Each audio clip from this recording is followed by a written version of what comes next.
Hello. And just for Rick, we didn't turn down the volume on that yet because one, I didn't have a chance to, but also, why would you? It sets the tone, right? Go Pack, go! Just like the Packers set the tone in this game by running Have the you ball ever 50 million times. have you ever seen Matt LaFleur so happy after a game? Ever. Released from the shackles of Aaron Rodgers. Released from the shackles of a first-round pick, and you have to make him look good. You can just call the game the way you really want to and run it down their throat. How many times do I got to ask for this? For years and years. And then when Aaron Jones is gone, then we finally get to do it. Holy crapperoni. That was my kind of game right there. Hey, that was my kind of game. Run the ball. I'm happy about it. I love running the ball. The one thing they never do is give Aaron Jones 30 carries, though. Freaking Josh Jacobs, they're gonna run him into the ground, and he's gonna probably he's gonna get 400 carries this year. Hopefully, he hangs on for the whole season. We'll see. But I did like mixing in the wideouts. Bo Melton got a couple. Of course, Jaden Reed, you got to get him the ball. Like, yeah, do it. I like it. There's a lot of good stuff, and there was a lot of dumb, bad stuff. Don't get me wrong; like the offense was definitely not perfect.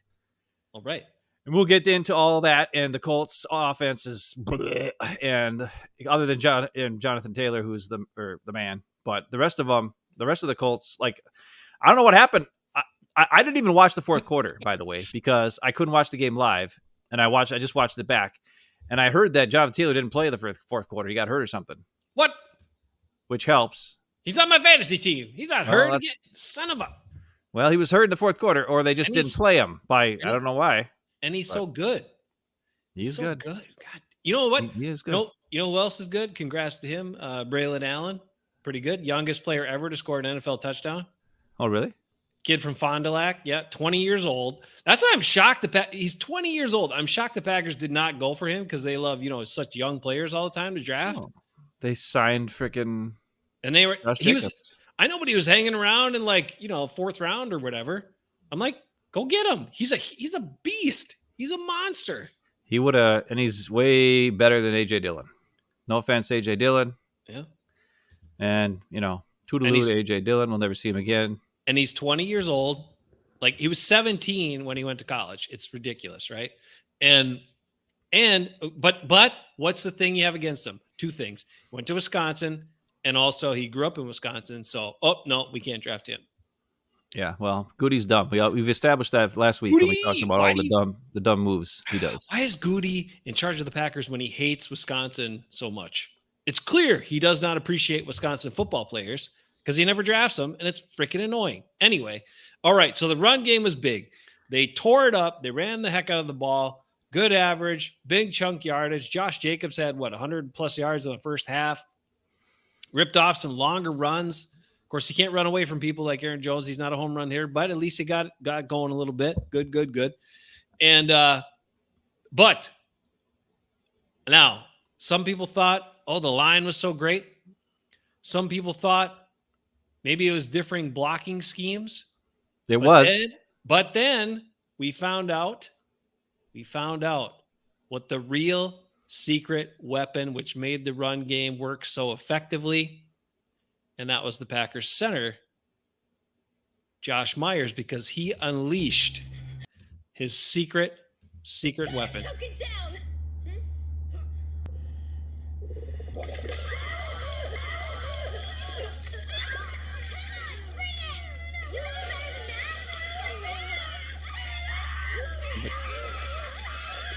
The Colts ran away like little babies from the Josh Myers vomit. Do you think is that the new Matt LaFleur play? Remember how earlier in the year, like whenever he heard about the number one wide receiver, it made him want to vomit? Did he put that into the playbook? And Josh Myers is the guy who does, because he's over the ball and he just vomits on everybody, and then they all freak out and kind of back up. That's what I think happened. That's why they ran the ball so much better in this game. It wasn't that the line actually blocked better. It was that Josh Myers vomited on some stuff and some people and on the field. And then all of a sudden the Colts were scared the whole rest of the game. They thought they're going to get puked on. So they backed off and they let the Packers run the ball. I don't know if I've ever seen a guy just puke right on the field, like right before the play, and just do the play. Like hike it, like puke on the ball and then hike it to the quarterback. Like, wouldn't you puke? Like, wouldn't the officials watch it and be like, "Hey, that guy puked. We're gonna do a timeout and clean the ball." Or replace it?" Well, LaFleur said, they asked him, well, your center's throwing up on the field there. Next time you want us to take him off? He's like, yeah, please do, especially since it's like a critical third down play. And then when they asked Myers about it, he's like, dang it, I thought I got it off to the side, but I guess I got it on the ball. Gross. Well, hey, at least it's bad enough you got to stick your hand up his ass. Now you got to stick your hand up his ass and then touch his barf. I mean, Malik Willis, he definitely earned his paycheck on Sunday.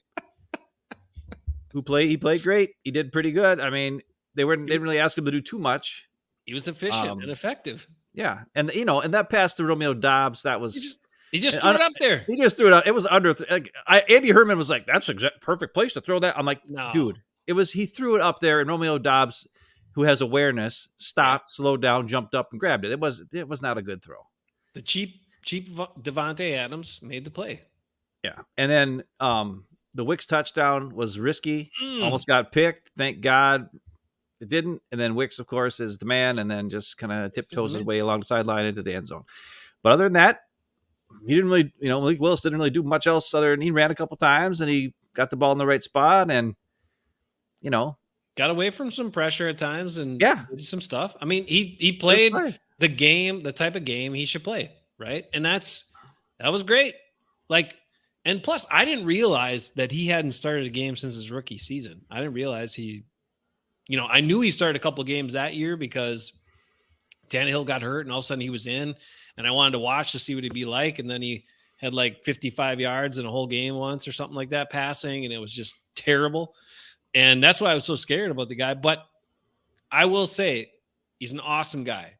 Like you watch him, you watch his comments, you watch the way he goes about his business. Like the dude's just humble, just trying to do his best he can and give it up to his teammates. And I mean, he's a great guy. Now, can the Packers repeat this and do this against other teams? Maybe. I hope so.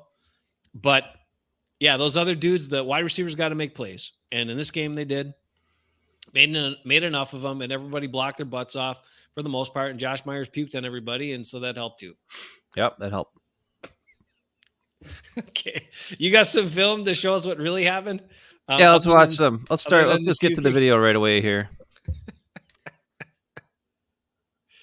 Matt LaFleur gave a couple of good nuggets in this press conference. Did he? One was he gave the vomit one, and then he also gave one we'll talk about later, which brings us to a scenario and a little friction in the Packers world that we got to talk about. But also, what? It's my silent but deadly player from this game. Oh shoot! I forgot my fart gun. Dang it! I gotta go get it. I'll get it. You can go get it while I'm showing plays. All right, we got plays. What do we got? All right, the first thing I'm going to show. I want to show the comparison. So this is the normal Matt LaFleur play call in a run. This is what Aaron Jones had to see basically his entire career here most of the time. You're going to see a wide receiver come in motion across the formation, and you're going to see everybody just flow to the left of the screen and get in front of a guy and try to block him. Though there might be an iffy thing. Jenkins might have been supposed to be pulling here because he kind of looks like he's blocking Josh Myers for some unknown reason, but it's kind of weird. So you're just going to watch this. This is the typical play because I wanted people to remember what we've looked at for the last 5 years as Packer fans in the run game and how me in particular have complained about this so many times. But here we go. In slow motion, we got the receiver going in motion. Ball gets snapped out of shotgun. Everybody's moving. See how it looks like? It looks like Jenkins is kind of going around him, but then all of a sudden he's not. So I don't know if just Myers is just too damn slow to get his butt moving. But you got Sean Ryan with the block. You got Zach Tom going to the second level here. You got this is probably Tucker Kraft blocking over here. Yeah. We got Rasheed Walker holding 95. They're not calling it. And then your defensive end is left unblocked, which is smart, typical play, right? I like that part. And then 44 is here. And I'm assuming Myers has to try to get to the second level, but he got up so slow from his snap, even though he's the guy who snaps the ball. So you'd think now, but we find out he was puking and was a little under the weather or whatever. So maybe that has something to do with it. But he said it's common for him to puke in games. And yeah. And of course the play goes nowhere because it's a dumb, just everybody move to the left and try to get in front of somebody. Yeah. It's dumb. It's just dumb. It makes no sense because there's no hole to run through. There's nothing going on. Now this play, holy like fart. this. Look at all this. Look at all this going on. Got down blocks and a pull. You got, okay, first of all, Myers misses the block. So 90 or whoever this is gets past him right away. Rasheed Walker is taken off the defensive end. So if this is a play for the wide receiver, it looks like it's going to be a run going this way. You got four offensive linemen going this way. Yeah. They're going to the right of the screen. There you go. You got Elton Jenkins moving in motion to the other side and Tucker Kraft following him. And the best part, the thing I love the most about this play is right in the middle of the screen. I don't know if you can see my cursor. You got a double team with Zach Tom and Sean Ryan taking out this D tackle so that he cannot get penetration. Because if he gets penetration, this whole play is screwed. You need to double team here so that this does not collapse the pocket. Otherwise, Jenkins has nowhere to go when he pulls, and then Kraft has nowhere to go when he pulls. So this double team block by Zach Tom and Sean Ryan is the key to this play. And as we move forward here, look at that. We got Jenkins, who has the seal block. Myers, who got enough of them. Maybe they might have called something. They probably could have called an illegal block on that, but they didn't, luckily for us. And look at this giant hole. You got Christian Watson on the outside blocking, I think this is. Romeo. Oh, it's Romeo. Okay, Romeo Dobbs blocking, doing a great job. And look at this. Tucker Kraft, if he would have had the ball, he could have ran. But look at, he's got a nice, clean shot at 44 to pick up this block. Look at this. Look at this. You got a seal here and a seal here, and you run the ball in the alley. This is beautiful, classic Packer football right here. Now, Romeo kind of can only hold on to his block for so long. But luckily, Kraft kind of blocks two guys. He blocks a guy into a guy. He's got it covered, yeah. And then we got two unblocked guys over on the other side, who Josh Jacobs, of course, gets tackled by both and whatever. But that's fine. It's still a 10, 12-yard gain. Yeah. Because a great double team block, which allowed all those the two pullers to get through, get a good seal and a nice run. It's not a dumb, everybody flow to this way and everybody flow to this way. It was a mixed mismatch of flowing one way and then the pullers going the other way. It's beautiful. Now, this looks zone here. This looks like a typical zone. It does, but whatever. And it is, but it's because it's also, as you can tell, these guys are not moving downfield. So this is the classic, maybe hand it off, maybe throw it out to the wide receiver on this side or over here, right? But the thing I like about this play, this is the big, huge play by Josh Jacobs, the big run he had. So what we want to look at is, okay, this is the part I like. Watch Sean Ryan. Okay. So he does this double team and he has to hand it off to Zach Tom, and they don't do a very good job. Okay. Luckily, right here, Elton Jenkins is doing a great job on this D tackle. And it might be holding, and they probably could have called him for holding, but they didn't.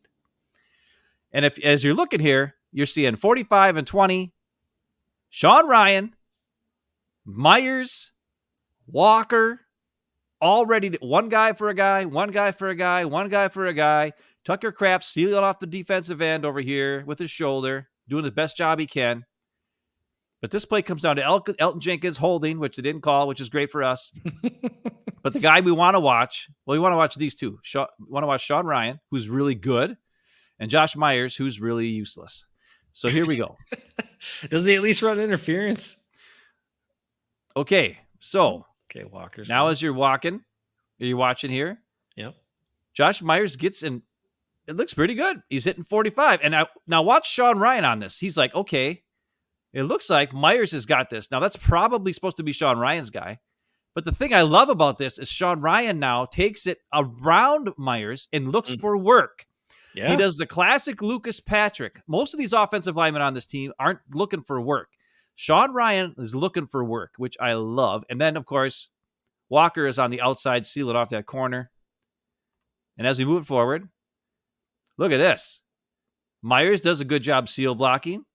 Ryan comes around, And Jacobs is just putting his hand on his back because he's like, I got a huge guy in front of me. I'm just going to follow him as far as I can go. And 20's like, oh, shit. Look at this giant freaking monster coming at me. This would be like if Quinn Miners is coming at you, but it's Sean Ryan. And Sean Ryan gets on 20 and shoves him.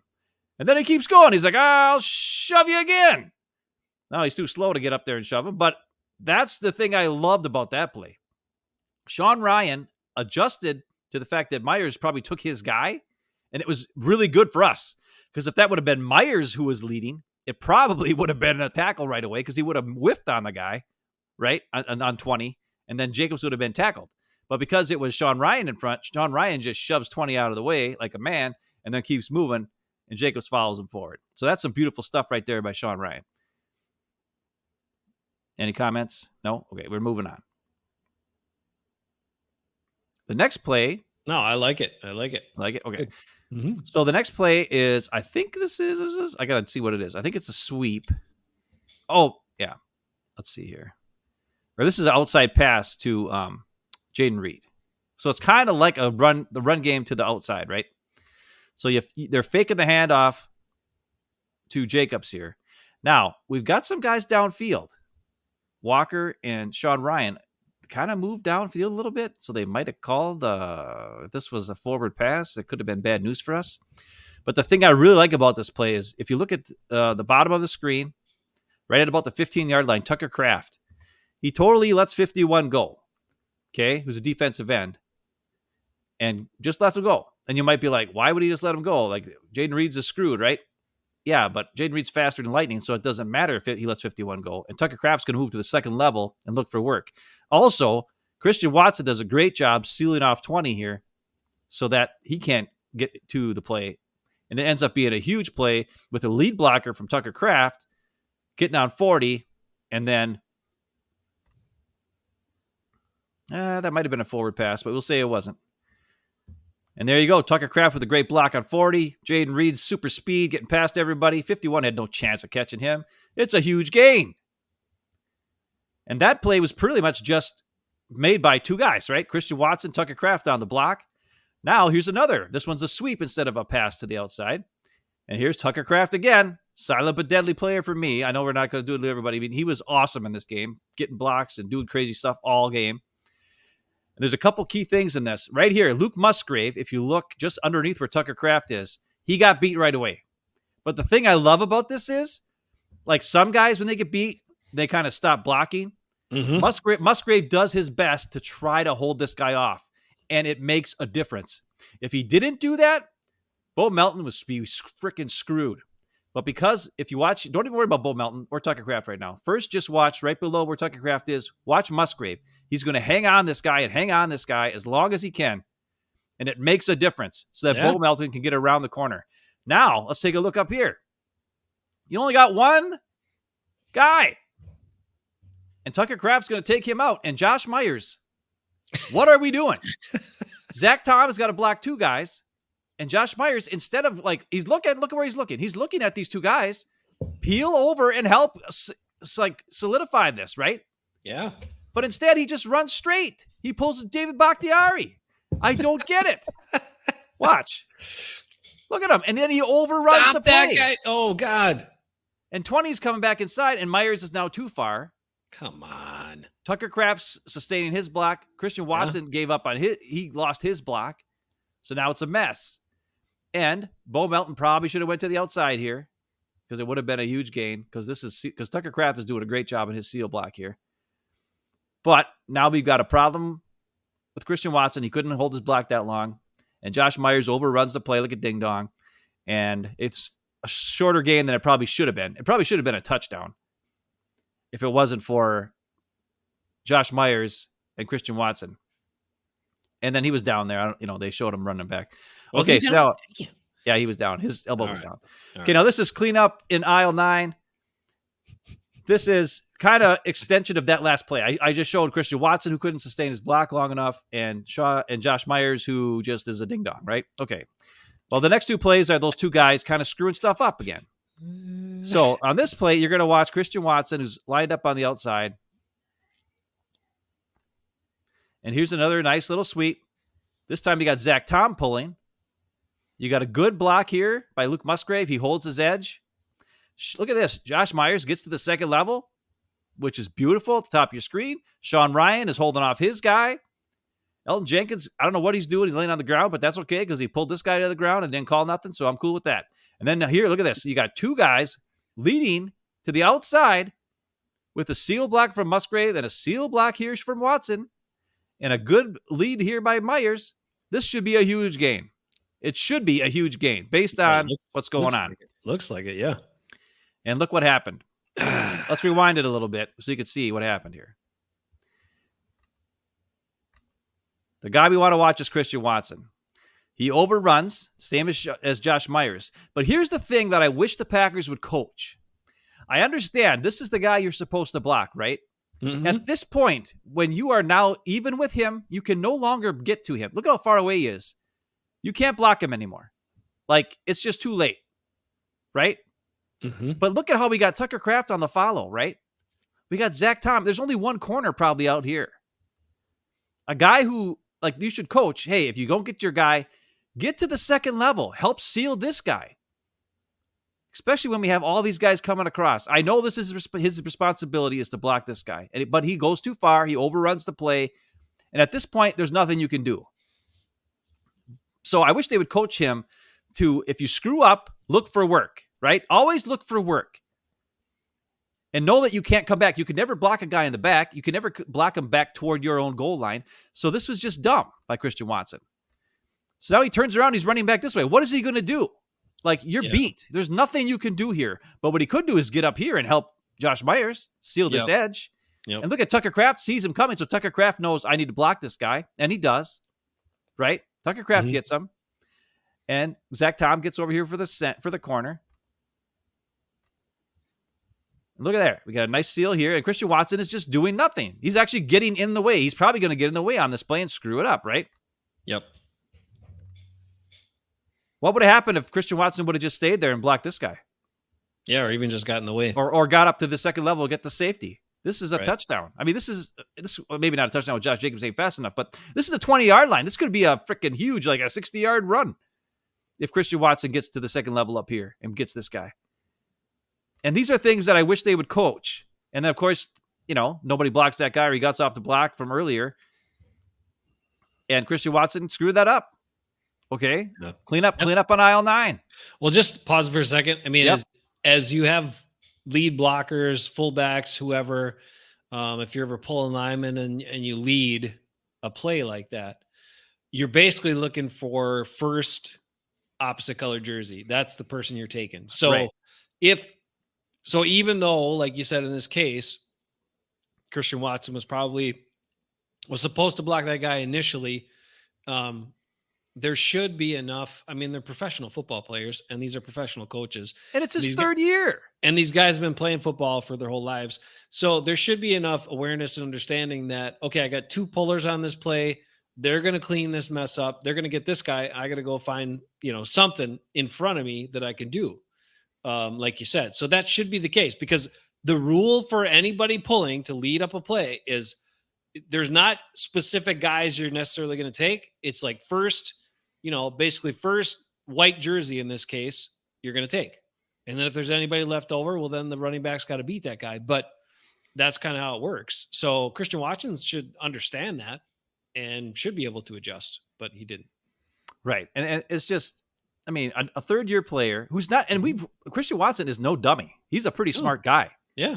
So this is something, hopefully they're watching this tape and they're telling him, dude, you're a good blocker. You just happened you went too far downfield. If you do that again, just look for another white jersey, seal the edge, do your best. Maybe somebody else, Josh Jacobs, maybe if there even was nobody there to pick up the block, that guy, maybe Josh Jacobs miss a tackle, right? And then because you block downfield, there's nothing you can do once your guy is past you, you can no longer block him. And he turned around and just got in the way and did absolutely nothing on that play. Now, here's another play. It's almost the same thing. This time it's Josh Myers who screws up. I don't exactly remember what happens. I just made this video a couple minutes ago, and I just remember it was dumb. So here we go. So let's watch it, see what happens. Once again, Tucker Kraft in motion. Tucker Kraft was freaking in motion the whole goddamn game and blocking guys left and right, and it was beautiful. Oh, there it is. Yeah, that's what it was. All right, so this is another one of those classic we have two guys. This defensive end or D tackle is in the gap. And somehow, neither one of these two guys block him. They both over pursue to the outside on one of these stupid sweepity sweep plays. And this is why the sweep play sucks. Because if this defensive end does a swim move to the outside and Myers over pursues because everybody's supposed to move to the left, he gets penetration right away. And that's exactly what happens. And it's why I hate the stupid sweep. And there you are. Everybody sweep, and just move and hold your ground. And of course, nobody blocked this guy because they both over went to the far. And here you got the D tackle just, even though he was in that gap, right? Yeah. This is an easy double team and then move to the next level. Just get on him. Don't flow to the freaking right. Just get on him and double team, Matt LaFleur. I'm so sick of this flow shit. It's annoying. And this is another example of why it sucks because your guys are dumb or they're just not good enough to adjust, right? Yeah. I mean, how does this happen? I hate it. And this guy doesn't make the play. And there's multiple guys who screwed up on this. So it's not just that. But I'm just showing the whole flow concept, right? Like even over here, we got Zach Tom and Tucker Kraft. If Tucker Kraft would have just stayed and double teamed on this guy that Tucker Kraft is now going to block can't get there because they would have double teamed and pushed this guy back and he would have never gotten to make a play. But because this guy penetrated, now Josh Jacobs can't take a good angle. He's got to go more towards the sideline instead of actually going downfield, right? And then because there was no double team on this defensive end, now Zach Tom is kind of a little bit, he's not a big, strong guy, right? He's more of an agile, quick guy who can get in front of guys, and he does a great job on pass protection, but his running blocking can be a little bit to be desired there. But he gets beat. After this, he can only hold his block for so long. And now he's letting them go. And look at this. We got 1, 2, 3, 4, 5 white jerseys on a swing, on a flow motion run, whatever they call that. You said what it was. I don't know what it's called. I'm not a freaking outside genius. zone. Outside zone, whatever. Yeah. You got Tucker Kraft laying on the ground. You got all these guys trailing. You got 5 white jerseys, only 2 guys to block. This is a disaster. And we watched how the pulls and the double teams are so much better. Can we stop it with the flowing, stupid freaking blocking? I've had enough. I know I complain about it every week on this show, but it's just dumb. And still, Josh Jacobs almost gets a first down, even though there's like 5 freaking dudes. Okay, now we're switching over to the defense. I don't know if you want to talk any more about the run game before we start talking about defense. No, the only thing I had was the puking. So okay. Good. So here's some defense. I don't know what happened here. Why this is in the middle of a play. Maybe I screwed up. Okay, here we go. I mean, well, before we go on, I'll just say one thing about Josh Jacobs. He ran hard. He cut well. He's a good back. He's just not a guy who's going to break a big play for you too often, right? And it's never going to be all the way play. So, but he's a good back, Okay, so I remember why I wanted to show this play. So this is the antithesis of what we just watched. This is what I was talking about. What I want to see. Here's the Colts. You're going to see the left tackle and the left guard get on Devontae White and just shove his ass back. Like they just beat the snot out of him and change the line of scrimmage there. You're going to see, I don't remember if it was, I think it's Quentin, what's this they're all pro left guard. What's his name? I can't remember what his name is. I think he just takes Kenny Clark and just destroys him. And then the center gets to the second level and they seal off. They do because they push Devontae Wyatt back so far, it gets McDuffie screwed, and the center seals off Quay Walker, and you got this giant lane because Kenny Clark gets his ass kicked, and then boom, Jonathan Taylor's got this huge goal to go through. But it's just showing you the difference between what we saw with that stupid flow run and what you can do when you double team and freaking destroy a guy. Oh, maybe this isn't that play. Well, they got 2 pullers here. Well, they do have 2 pullers. Yeah, and the tight end's leaving Gary go, so he's peeling up. But look at how they had a double. Yeah. There it is. Right. So look at how far back Devontae Wyatt is. Yeah. And then, the puller. In essence, they're blocking 2 guys there too because they shoved him back into Quay Walker, so he's neutralized at this point as well. Well, the other thing is Quay Walker takes a bad angle. I mean, or he flows with the ball. He takes the gap. He takes the wrong gap here. Right. It doesn't make sense because you got McDuffie's already there. Yeah. And that's the problem. And then because Devontae Wyatt got his ass kicked so bad by 2 guys, Now that seals him off, and Igbare is too slow to get his ass over and just trip up, just dive at his feet or do something, but he doesn't do anything. And look at how much, I think the line of scrimmage was like the 20 or the 30, right? I mean, Devontae Wyatt is 5 yards deep here. They just kicked his ass. And now look at this. Look at all of his open field. Quay Walker's out of position. All we got left is a safety on the G. And look at all this room for anybody I could run this play. I could get this many yards. And Jonathan Taylor is a freaking monster speed demon. He's going to totally destroy everybody. It's okay. Jair's closing from over there. Yeah, of course. I think he got credit for that tackle, by the way. I think there's no way he did. Bullard did that. There's some stuff in here going on. I'll tell you later. I know. Okay, the defense. We'll talk about the defense in a second. Now, on this play, I don't quite know what's going on. If you look at it, you've got a gap discipline here, right? You got gap discipline here. Devontae Wyatt's playing like the nose, and he's got a double team, kind of, sort of, right? And Kenny Clark's on the outside. This is all smart. We're covered, right? Our four-man line is overshot to the right of the defense, and your linebackers are in the middle right and way to the left, which covers everything, right? We got a bunch of guys here to cover all the gaps. 1, 2, 3, 4, 5, 6, 7 gaps, and you got your whatever. Everybody's covered, right? So why are they... You're going to watch this. You're going to see Kenny Clark and Devontae Wyatt move over right before the play. Now, Kenny Clark moves. Why? I don't know. Because now look what happens.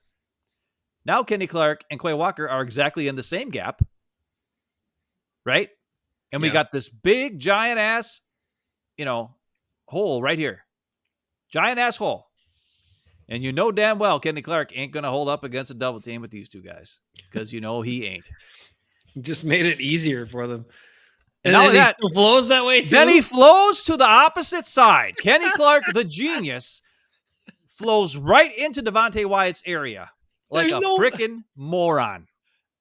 There's nobody there. Like, I don't understand. So before you go on, 2 quick things.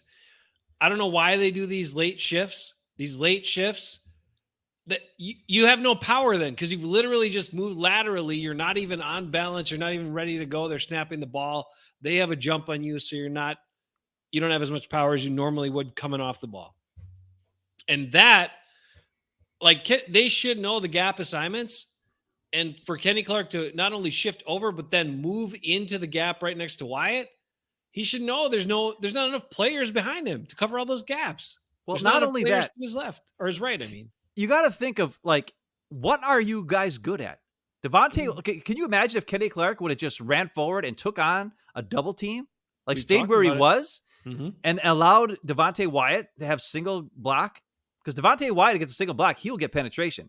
Kenny Clark against a single block will not get penetration. He never does. He sucks. But he could hold up against a double team and probably do a pretty good stout job of holding it up, right? I think he thought this was going to be a pass, and he was like, I'm going to make a play. And all he does is get in Devontae Wyatt's way and leave a giant ass hole, and Quay Walker is screwed. I mean, this big, I don't know who it is coming at, left tackle or somebody, or maybe whatever. I don't know, the center. I don't know who's coming at. It's the center. Coming straight at him. And there's nobody left to block, or nobody left to make a tackle, right? Yeah. I mean, look at this. And Kenny Clark because he did that, now he's off balance. 75 destroys his ass. Makes him look like a chump-ass bitch, which is what he is. Overpaid pile of shit. I've had enough of Kenny Clark. Whew. Terrible. And then, of course, Jonathan Taylor makes freaking Quay Walker and the great Xavier McKinney look like chumps because he just makes them miss tackles. And then Jair somehow gets a tackle on that. Yeah. Even though, let's watch that freaking, god dang, Jonathan Taylor's good. Holy shit. Jonathan Taylor is good. I'm swearing a lot. I'm sorry, but it just makes me so mad. Why would you do that? It doesn't make. Can you imagine if he would just go straight as fast as you can right here? Yeah. Or if you do shift, attack to the outside. Don't attack to the same side you just shifted to. Look at that big giant hole you left, right? It's just so dumb. It's the dumbest thing I've ever seen. And you can tell, by the way, he moves first and then Devontae Wyatt moves. I'm wondering if Kenny, Devontae's okay, he's supposed to move if Kenny moves. You know what I mean? Mm-hmm. I don't know what the rules are, but it's dumb either way. Yeah. But watch Jonathan Taylor. Like this, the guy doesn't even block Quay Walker. Quay Walker beats him, and then Xavier McKinney's there, and then he gets beat. And then Jair kind of sort of gets in the way, so he gets a tackle for it. I don't know. It's just, I've had enough of Kenny Frick Clark. I've just had enough of him. It's kind of ridiculous. Now, this is a concern to me. Let's watch this formation. If you look at the screen, you got two receivers at the top of the screen, right? Yeah. You got a tight end here, and a running back here. Now, if I was a defensive player, if you're a defensive player, Jason, and you're looking at this offensive formation, where do you think you need to be concerned about if this should somehow turn into a pass? And look at all it's like, I think it's like 3rd and 10 or something. It's crazy. Yeah, I see it. But where would you be concerned as a defensive player? Well, if I was a defensive player, I'd be concerned because you got more room off to the left there, and you got two receivers going, and I don't see another defensive back even close to the other guys. So they're playing zone here, right? Right. Zone. They're playing zone. Okay. And it's real bad because you got two fast receivers over here and a tight end and the running back who, if he doesn't get the ball, is going to come over here. So this really is going to stress the zone. And over here, you got a tight end and Jair Alexander. I mean, if I was Xavier McKinney, I'd be like, Jair, get the fuck out of here. Go to the other side. I got the tight end over here. We're fine. Go over there and play a zone over in that area or something. I don't know, right? But it's like 3rd and long, and they do a play action fake on this. And look, Eric Wilson bites. Quay Walker's biting. Xavier McKinney's going back. And you got, it's 2nd down. Okay, it's not 3rd down, it's 2nd down. But you got the 3 linebackers, right? And the tight end stays the block. So they are like, the tight end stayed the block. Okay. So as we watch the play develop more, now they all realize, oh no, it's a pass. Everybody get back. Right? Except for Jair. Right. And then Jair blitzes. Because he has nobody to cover. Which is stupid. Or he knows there's no receiver out there, so he's right. Do Even something. Though there is a tight end here, so you should really be worried about him leaking out. Like, yeah, he should. Whatever. He's not. If that guy did, you'd be in trouble. But okay. But look at how bad this is. I mean, yeah, this guy's wide open because these safeties are like, this is just terrible defense, terrible zone call, especially against that type of formation. Like there has to be some kind of rule where you can get Jair's ass over to the other side. Yeah, or you can just call, switch out of the defense you're in to play that overloaded side. Here's the dumbest part. Are you ready for this? Who's the most dangerous guy on the field? On defense or offense? On offense. Oh, Jonathan Taylor? Yeah. Let's watch what they do. Quay Walker is running. He's sprinting down, not even looking at where the play is. Quay Walker is he's on a sprint. What is he doing? How does this help us? How does this help us? It does not. Eric Wilson just standing there, and he's in his zone. And look at how close these 3 linebackers are to each other. And they're all at the same level.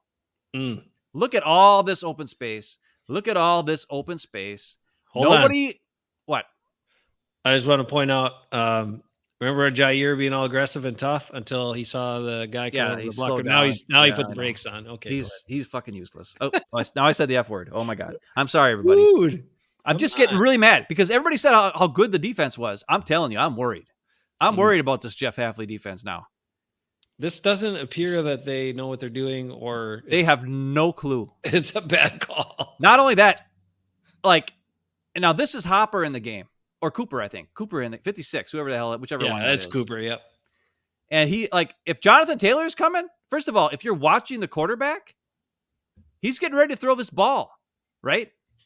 Like, if you can see the quarterback move, as soon as you see his arm cock, move. Yeah, you're not doing anything. You're not doing anything about the guys behind you. So, but the problem is this though. He can't because of this in-breaking route. He knows there's 2 receivers behind him. This is attacking Cooper in this play because the corner is too far out, not doing anything. Like, what is he doing? Is he supposed to be watching the flat? I don't know. There's 3 guys, and they're all over here. And now we've got Wilson, Quay Walker running deep, not doing anything. Jair blitzing for 0 reason at all, not doing anything. Xavier McKinney sprinting back 55 yards when it's 2nd and 10. We already got a guy deep. And I understand he has to go back because there's nobody else around, right? I mean, this could have been easily thrown to anybody. Richardson just throws to Taylor. And there's nothing that Cooper can do here because he has to stay in this pass lane because he doesn't know. Maybe Richardson's eyes are behind him, which freezes him, and he just dumps it off to Taylor. And that's probably what it is. So I can't blame Cooper on this either. But the situation was terrible. Now the ball's out, and Cooper, who's super fast, is really slow to adjust and react to it. And Quay Walker is first turning around to look and see what the hell's going on. He has no freaking clue. I've never seen any, like, if it was me, I would have been like, I don't know what's going on. I'm going to go just cover Jonathan Taylor. You know what I mean? Like, that's the worst threat. But when he turned around and sprinted as fast as he could, like, what is the point of that? You have no idea what's going on. Unless he's supposed to be the guy, covering that deep cross there, but I guess realized he bit up and was like, "Oh crap, I got to get back there." But based on the formation and the attack and the way things are going, yeah, like Wilson would be better to go there. But he has to stay here. Look at all this empty space on the bottom because Jair blitzed. This is just the dumbest. Dumbest. The Colts have 3 guys and they're all on the same plane, basically, on that left side, right? It's not. Yeah. They're not making the Packers defend a lot. The Packers just are being dumb. And you can't blame the guys because they have to be worried about the deeper pass, right? You have to force this pass to the running back so that you can make a play, except it's a really good running back. And these guys can't tackle. And, of course, we stop our feet. But even before they touch him, he's already got a first down. And it's just another dumb play, really dumb. I don't know what to say.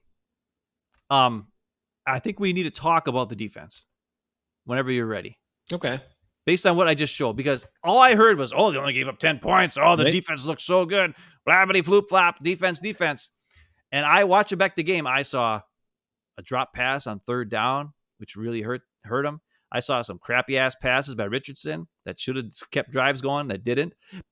And a lot of guys wide open all over the place. And I don't know. I don't know if it's the system that sucks. This zone is terrible. Or if it's the players are dumb, and the lack of pressure on the quarterback is killing them. Well, Matt LaFleur said they had to once again play it, stay in those rush lanes. He was super proud of the guys he knows they want to get after him and all that, but when you're playing an athletic guy like that, they got to stay in the rush lanes and squeeze the pocket instead. I just think it's because all I heard was how good the defense played, and I watched the game back, and I'm like, when you watch all 22, you're like, holy crap, guys are open everywhere, and it's just bad. It's bad, and the best part was the time of possession. Thank God we ran the ball, and the whole first half we just if Josh Jacobs wouldn't have fumbled, we would have just been so far ahead it wouldn't have mattered. It wouldn't have mattered anyways. Yeah, and luckily we get to play the Titans and Will Levis, who apparently just wants to give the game away at the end every time. So great. Hopefully he'll do that for us too. Yeah, another garbage quarterback coming up. Yeah, Mark Coleman's got the right idea here. The defense gets lost, and they do. And I don't know what the rules are. I don't know what the rules are there. But there's got to be some kind of thing you can do when they overload one side of the field, but you still keep your zone. And you have to cover the whole field. I understand with your zone, you can't let things happen. But you had 3 linebackers basically within 10 yards of each other and nothing in front of them and nothing behind them for like 10 yards, right? And even nothing on the outside. Could you imagine if they would have snuck the tight end out over there after Jair started blitzing or Jair was blitzing? That guy would have been running forever. Yep. I mean, it's scary just on that one play, but I'm telling you, there's more plays where guys were open and just drop passes, terrible throws from Richardson. It looked pretty bad. Like, I'm sorry, he looked pretty bad. Yeah. I mean, he only completed 9 passes in the first game or something like that. I don't know, but it wasn't great. It wasn't. He didn't attempt that many in this game either. It was like 19 and didn't complete that many either. So it's rough. Like, yeah, he's got talent and he's athletic, but there's a lot more to playing quarterback than just that, obviously. And he's got a long way to go. I don't know. I mean, so it is concerning. It's a new defense. It's supposed to be similar, right, to what the 49ers would do. Yes, it's supposed to be, but the difference is we don't have Dre Greenlaw and Fred Warner at linebacker who attack. Like as soon as they'd see that ball, that arm cocked, somebody would attack. Or not only that, you would know, hey, Jonathan Taylor is scary as crap.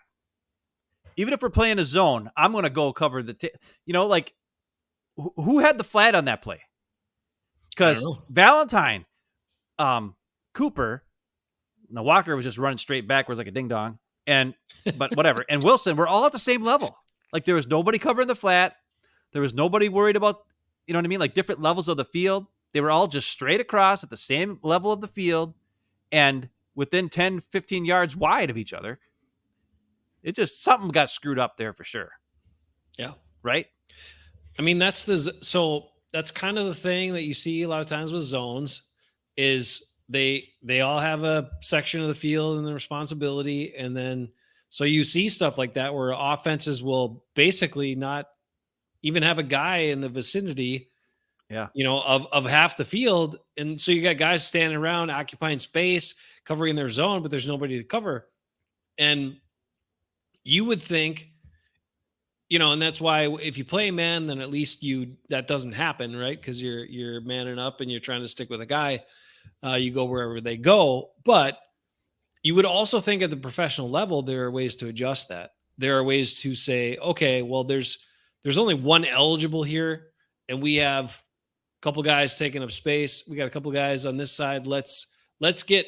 It's basically like a defensive audible, like audible out of what the call was because of what you're seeing. And they should be able to make adjustments like that. Isn't that stuff LeRoy Butler talked about them doing back in the 90s? They would see stuff and they'd make adjustments, right? A lot of times, right.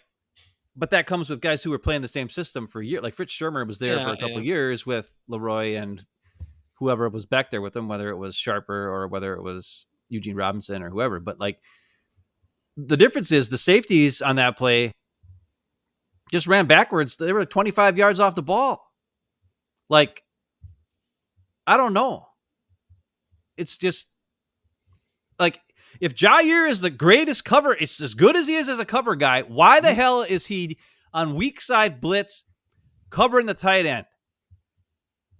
He's a tiny man. A tight end would eat him up for dinner. It's dumb. Like, as soon as you see that formation, somebody should have said something. Quay Walker or Xavier McKinney should have been like, okay, we're switching it up. Change, man coverage. We're changing to man, or we're changing to a different zone. Jair, you're moving in the slot. Whatever the hell. I don't know. Like, I don't know how you can do that. But there needs to be a system in place. And this is early in the season. Hopefully they can watch this film. And Jeff Hafley will watch it and be like, holy crap, this was a disaster play for us here. And they find a way to fix that. Because against a good quarterback, they're going to do way more than what Richardson and Taylor just did to us. Get the first down. It could be a freaking huge play. Yeah. And not only that, now that we know if they're in zone and you overload one side of the field, and you block for a little bit with the tight end, Jair might try to freaking do a crazy dumb blitz. You just sneak out with the tight end. Boom. You're screwed. Yeah. Also, I heard some people talking shit about McDuffie, and I'm telling you right now, McDuffie wouldn't have let that shit happen. Because earlier in the game, McDuffie on third down, almost a similar play, and McDuffie just went after Taylor and tackled him in the back. Right, he caught the pass, but he ran as fast as he could, got over there as soon as the ball was thrown, tackled him. Cooper was late to react in this play, and McDuffie should have been out there. When you have three linebackers out there and McDuffie isn't one of them, that's a problem. Because McDuffie he's not a game breaker. He's not a superstar. He just isn't. He just isn't. But he's smart. He's the only linebacker. Well, Wilson's smart too. But like, out of all those young guys, right? Mm-hmm. McDuffie needs to be out there. He's a football player, man. He is. And Justice Mosqueda was on Andy Herman yesterday or this morning, and he had some stat about how McDuffie gave up 64 yards whenever there's a pass close to him or some shit like that and a touchdown. And I'm like, okay, the touchdown he gave up was to the freaking one of the best running backs in the NFL on a wheel route where he had to come all the way across the field and trail him, and the safety fucking fell down. Otherwise, the safety, McKinney would have been over there and broke up that pass. So screw you, Justice Mosqueda, for talking shit about freaking McDuffie, because he was like, he's the 64th rated linebacker in pass coverage based on this stat after 2 games. I mean, when you watch the film, you see McDuffie make plays. You see McDuffie where he's supposed to be in the right spots, and he saves this freaking team. And I just showed you Quay Walker turns around and just sprints 20 yards downfield and doesn't know what the hell's going on. Cooper's too slow to react. And Jair decides to blitz on the freaking weak side and then just play patty cake with the freaking tackle because he gets scared. You tell me who's freaking good. McDuffie's way better than all those other 3 guys. Now, I can't say that Quay Walker or Cooper might be good at someday. They might be.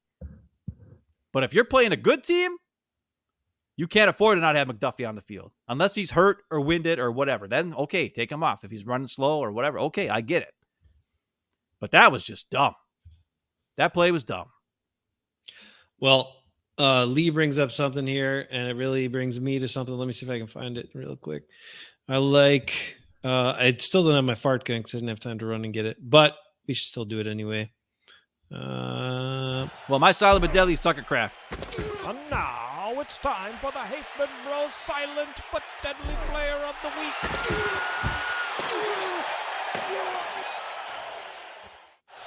All right, you've already said Tucker Kraft. I gave it away. But there are so many awesome blocks. Tucker Kraft, he was everywhere, moving in motion. Though I'll tell you, Luke Musgrave didn't do too. There's a lot of plays Luke Musgrave didn't like destroy his guy, but he stayed on him. He stayed on him the best he could. And I'm telling you, both those tight ends had a great game blocking in this game. And I'll tell you, those are 2 silent. I'm giving a double silent but deadly to the tight ends as a whole. Nice job by those guys in this game. Well, that play you showed too earlier with Musgrave, that's exactly what you got to do. Like he just stayed with the guy and rode him and, kept him from getting the play. Like you have to, if you stay engaged with the defender, that is the best thing you can do. That's better than a pancake. That's better than all these kinds of blocks. It's better than putting a big shot on them and pushing them way back. Staying engaged with them prevents them from being able to tackle your player with the ball because they are engaged with you. So I know it's not always the big flashy block, but it is the sustained block is by far the most effective. And then the other thing is, people know, as I showed earlier too, if you're like Christian Watson and you don't get to the guy, like Musgrave got his guy and then got beat, but was still on him and has stuck with him. If you can't get to the guy you're supposed to block, don't turn around and chase him down and follow him. Right. Look for work. Look for the next white shirt you see to block. Right. That's what we saw Sean Ryan do when Josh Myers took his guy. He was just like, okay, I'll run around you and take the next guy. And then that ended up being Josh Jacobs' biggest run of the game. So it just shows you a couple different plays today in the running game that show you how awesome the tight ends did a really good job. Sean Ryan did pretty dang good. I was impressed with him. So there's some good stuff going on. There's also a lot of, a couple concerning things here and there. But those are good coaching things for Watson and those guys. But my silent but deadlies, tight ends, all the way. Those guys were kicking ass. All right. Well, my silent but deadly might be, hey, stop listening, Alexa. My silent but deadly is he was impactful, but he didn't get enough time on the field. And so that's why I call him silent. But Lee brings it up too, saying that this guy needs to get on the field more, which is Eric Wilson. Eric Wilson had 8 defensive snaps. And in 8 defensive snaps, he had an interception and a forced fumble. The dude he's just a football player too. And I know he's not a high pick. And I know you got him, you think these other guys are going to be something. And one thing, I can't go back and find it right now because I don't have the time, but I will kind of paraphrase and recap. Did anyone watch Matt LaFleur's press conference when he was asked about Eric Wilson in his press conference post game? I did. He gave him some kind of nickname or Big Sack. Well, Big Sack calls him Body Perfect or Pretty Body or some weird name. Because he's ripped and he looks great. But he said that. But then when asked about he was really uncomfortable answering the rest of Eric Wilson's impact. And kind of the question was, hey, Eric Wilson was really impactful in there for you too. He got this, he got a forced fumble, he got the interception. Well, the interception was great, by the way. Wilson had. I mean, that was great coverage, and then made the play on the ball. Like a linebacker that can do that, that's great. And the concerning part to me is Matt LaFleur seemed very uncomfortable trying to answer the question and give Eric Wilson credit, give Eric Wilson much praise. And I think that is because there's pressure from the front office to play Edgerrin Cooper, Quay Walker. These are the guys that got to play, right? We can't just think about it, Ben. Who so far have been the two best linebackers for the Packers so far this season that we've seen? Well, it's McDuffie and Eric Wilson. Yeah. Obviously. And those are the two most not preferred, right? Those guys were not in the plans. Those guys are not in Goody's plans. Goody drafted two linebackers early in the draft to replace them. So I feel like, because it was weird. It was like Matt LaFleur is generally, I don't know what you're talking about, because I saw him say really good things about him in his specialty. He talked about his defense. He talked about in the defense. But the one thing the thing he was trying to dance around was how to phrase it. And he was like basically saying, well, he's just really consistent. He's really consistent. And he's that's all I can say about, like, he couldn't go any more than that. And I don't know why. I'm like, he's just a good player. Like he's got a nose for the ball. He punches the ball out in that big play in the playoff game last year. Like the guys, the recovery on when Keyshawn Nixon fumbled the ball on his big punt return or kick return. Yeah. I mean, Wilson's he's awesome. He's fast. He's strong. Johnny on the spot. Smart. Yeah. He's aware, and he's one of your best linebackers right now. So I don't understand why you're only putting him on the field for 8 snaps. And you're also you're just kind of covering them up. And is that because there's a lot of pressure to play the young guys, the high picks and all that stuff? I don't know. Well, but it was a weird answer to me, because I've seen Matt LaFleur gush on players before, and I don't know why he didn't give Eric Wilson a little bit more gush. That's all. Well, the other thing I think it's important is on that last play we showed, we saw Cooper, who looked he just stood there in one place the entire play and didn't really do anything, and then kind of moved toward the ball after a guy caught it, and really didn't he probably moved about 5 yards the entire play. And the week before, we watched Cooper run blitz and get in the backfield and cause havoc and run around, do crazy stuff. And all we heard was, we gotta get Edgerrin Cooper in the game. We gotta get Edgerrin Cooper in the game, right? That's all everybody talked about after week 1 against the Eagles. But they used him differently. They used him as an attacking weapon. And that's what they should use, a young player who's athletic, but maybe he doesn't know what's going on. And I showed you in the last play, when Cooper is on the field and he's kind of passive and waiting for things to happen, right? He's passive and waiting, and he's not being aggressive. Cooper's not at his best. It's almost like it's the same thing on offense with Matt LaFleur, where sometimes he doesn't understand. Luke Musgrave should be your downfield receiver, not catching freaking wide or tight end screens because he can't catch it and then move after he catches it. He trips over his own feet. Edgerrin Cooper playing a zone coverage on second down and not really doing anything. That's not great for him. He's a young player who doesn't have a lot of experience there. But last week when they took him and went and boom and attacked with him, and he got in the backfield and was making plays, that's the Edgerrin Cooper we want to see. Send him. Like, can you imagine if on that play they would have sent him on a blitz and Flo and everybody like Jair and Wilson and Quay all just moved over, and then it was Edgerrin Cooper on the blitz to the outside? There would have been pressure on Richardson early. He probably would have threw the ball like shit to Taylor, and it probably wouldn't even gotten there. Maybe it would have been incomplete. But instead, Cooper just stood there 10 yards back and did nothing the entire play because he doesn't know what he's doing. And I don't blame him. He's a young guy. If you have a skilled piece who's an athletic freak, use them. And then you understand, Wilson and McDuffie are smart. Those guys can sit back and watch what's in front of them and then react to it and kind of anticipate when things are going to happen. But Cooper doesn't have the ability to anticipate it at this point. He doesn't have the experience. But we saw it against the Eagles where he can really make an impact when he's attacking and downfield. So do that with them more. Send his ass or have him do like a run blitz or tell him if you're playing zone in the back, right? Everybody plays zone in the back end and be like, Cooper, just watch the quarterback. Or Cooper, go. Your job is to cover Fred Taylor, man. Wherever he goes, you chase his ass down. Simple job assignment for a young guy with athletic ability. That's what they should do. And that last play just showed why when you don't do that and you just play a zone, everybody just plays zone, you're really doing nothing. You're not doing anything with any of your guys, and you're taking them out of their normal, what they want, their aggressiveness that they want to do, and play passive. It's like that play was a Joe Barry play. Everybody just stand there and wait and see what the offense does and then try to react to it. No more. No more. You're muted, Jace. Sorry about that. I was getting my dog in here before. That's why I muted myself.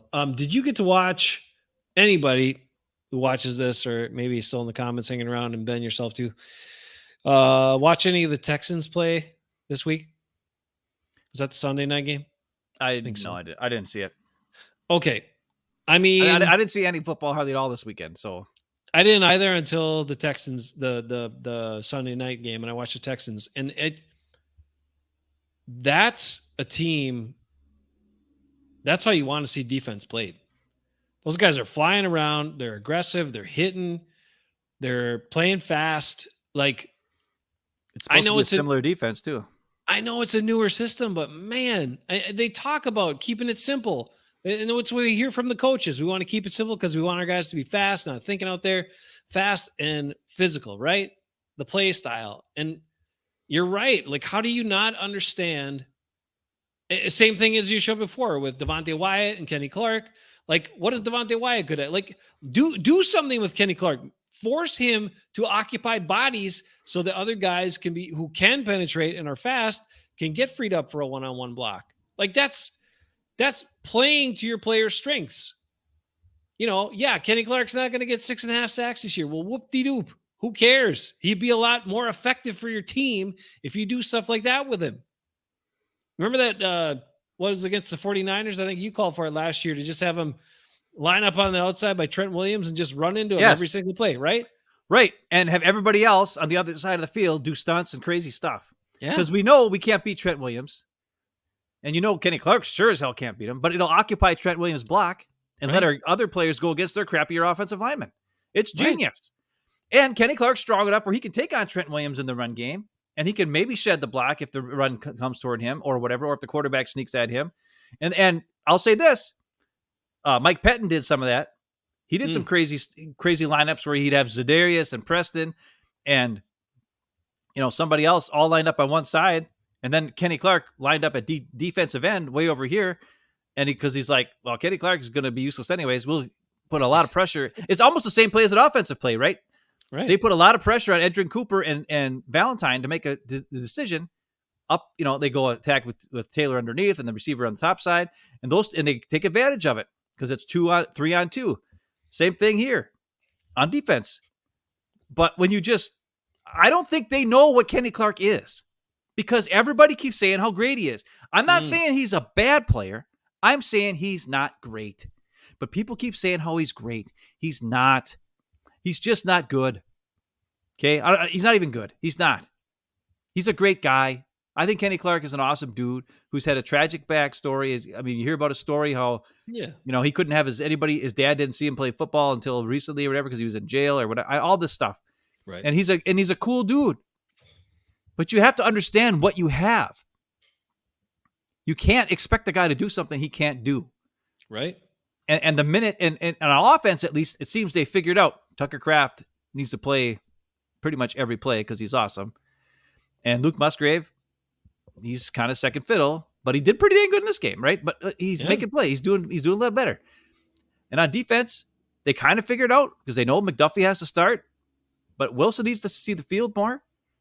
And these are all things that hopefully Jeff Hafley will be like, okay, guys, after watching the film, like in the offseason and training camp, like they're telling us Kenny Clark's really good and they're telling us all this stuff. And in the press conferences still say Kenny Clark's the greatest because you got to keep saying it. But when you play the game, can we please be smart? Please. He was asked about Jair after the first week, and then he's like, "Oh, I'm glad Ja's on our team. I'm happy to have him," and blah Well, blah you blah, and got to all this say stuff. that. He has I to know. keep saying it because those two, Elite. if you have a high price guy like that who's really high paid, because they no longer have anything to fight for, right? Can't make the GM look So, bad. so the only thing you can do by calling them out publicly is have a toxic environment in your locker room. Yeah. So you can't call out a high priced guy in the public. Now, if they're not calling them out in their own rooms, that's a problem. You know what I'm saying? Or at least privately pull them aside and be like, dude, look at this freaking film. What are you doing? I don't Like, think what it is happens. this crap? I don't think it happens with those guys. I really don't. I wish I was on the staff because I would be showing Kenny Clark this. I'd be showing Jair. I'd be showing all these guys and be like, what the fart? And Josh Myers and all these guys. And I would coach up Christian Watson, look for the next guy. I would all this stuff. Okay. I would bring Matt LaFleur into the office and I'd be, Matt LaFleur, can we stop the freaking zone runs? Please. They're dumb. They don't work. We don't have Aaron Jones anymore to clean up your mess. Yeah. We got to do double teams. Give Josh Jacobs a little bit of room to work with, and he can do something with it. He proved he's running great, right? When he gets the hole. Right. But the difference between the plays where they double team or if they pull compared to the flowing runs in the zone runs is night and day. This team cannot sustain a block. These guys can't sustain a block for more than a second. And whenever you do the zone blocking scheme, you got to block for way longer than 1 second because you're flowing and blocking and flowing and holding and blocking. It's dumb. Double team, pull. When you pull, you're getting in the way, all this kind of stuff. And then you got to double team so that you don't penetrate when you have the pull because that'll screw it up too. And I showed you earlier in the play where they double team, held the line of scrimmage so that Jenkins can get around the corner and pull, and there's no congestion in the backfield because you're double teaming the D tackles. Genius, awesome running plays this week. Keep it up. Why it took 6 years before we finally got some good plays, I don't know, but I'm sure glad we finally got them. I would just love to see, Kenny Clark, if you want to have him on the field, have him play to his strengths, which is his strength, right? It's not his speed. He's not a penetrator. He's not going to be a guy who causes a lot of problems. He's not impactful in that way. But could he be impactful? Come on. But he thinks he's good. He thinks he's fast, dude. Oh, come on. He had an interview with what's his face from Howie Long's kid. Come on. He doesn't know. His 6.5 sacks were a good thing last year. He didn't watch the film and see that they were all from somebody else getting penetration and the running or the quarterback just running toward up to him, and then he just shed the block and then jumped on him. Or Kirk Cousins tore his Achilles and fell down right in front of him, or whatever. He doesn't. I'm telling you, he doesn't know that he's not good. He doesn't know. He thinks he's good. He's gotten paid like he's the man. It's true. Like he's delusional. It's like the Packers have mom goggles on, right? When your mom tells you you're the greatest at everything, even when you suck, and then you start believing you're really good. We've had people we know in our lives that are like that, who show up and they think they're like the masters, and then you're like, what the fart is this crap? You think they're and everybody else is like, oh, he's so good, she's so good, and you're like, who told them they were good? Are they drunk? And then you find out it's their parents are telling them they're good, and then they're freaking, kissing up to the teachers or the director of the play or the football team or the basketball team, and this guy's playing more minutes than the guy behind him is actually good, and the guy's not good. Yeah. And then somebody comes in like our sister, when she played basketball, never got a sniff on the field half the time. And then she goes out there and she played forward. Even though she was 5'6", they had her playing forward for some reason. And then one game I actually got to go watch her play her senior year. And she was standing at the 3-point line and they never let her shoot.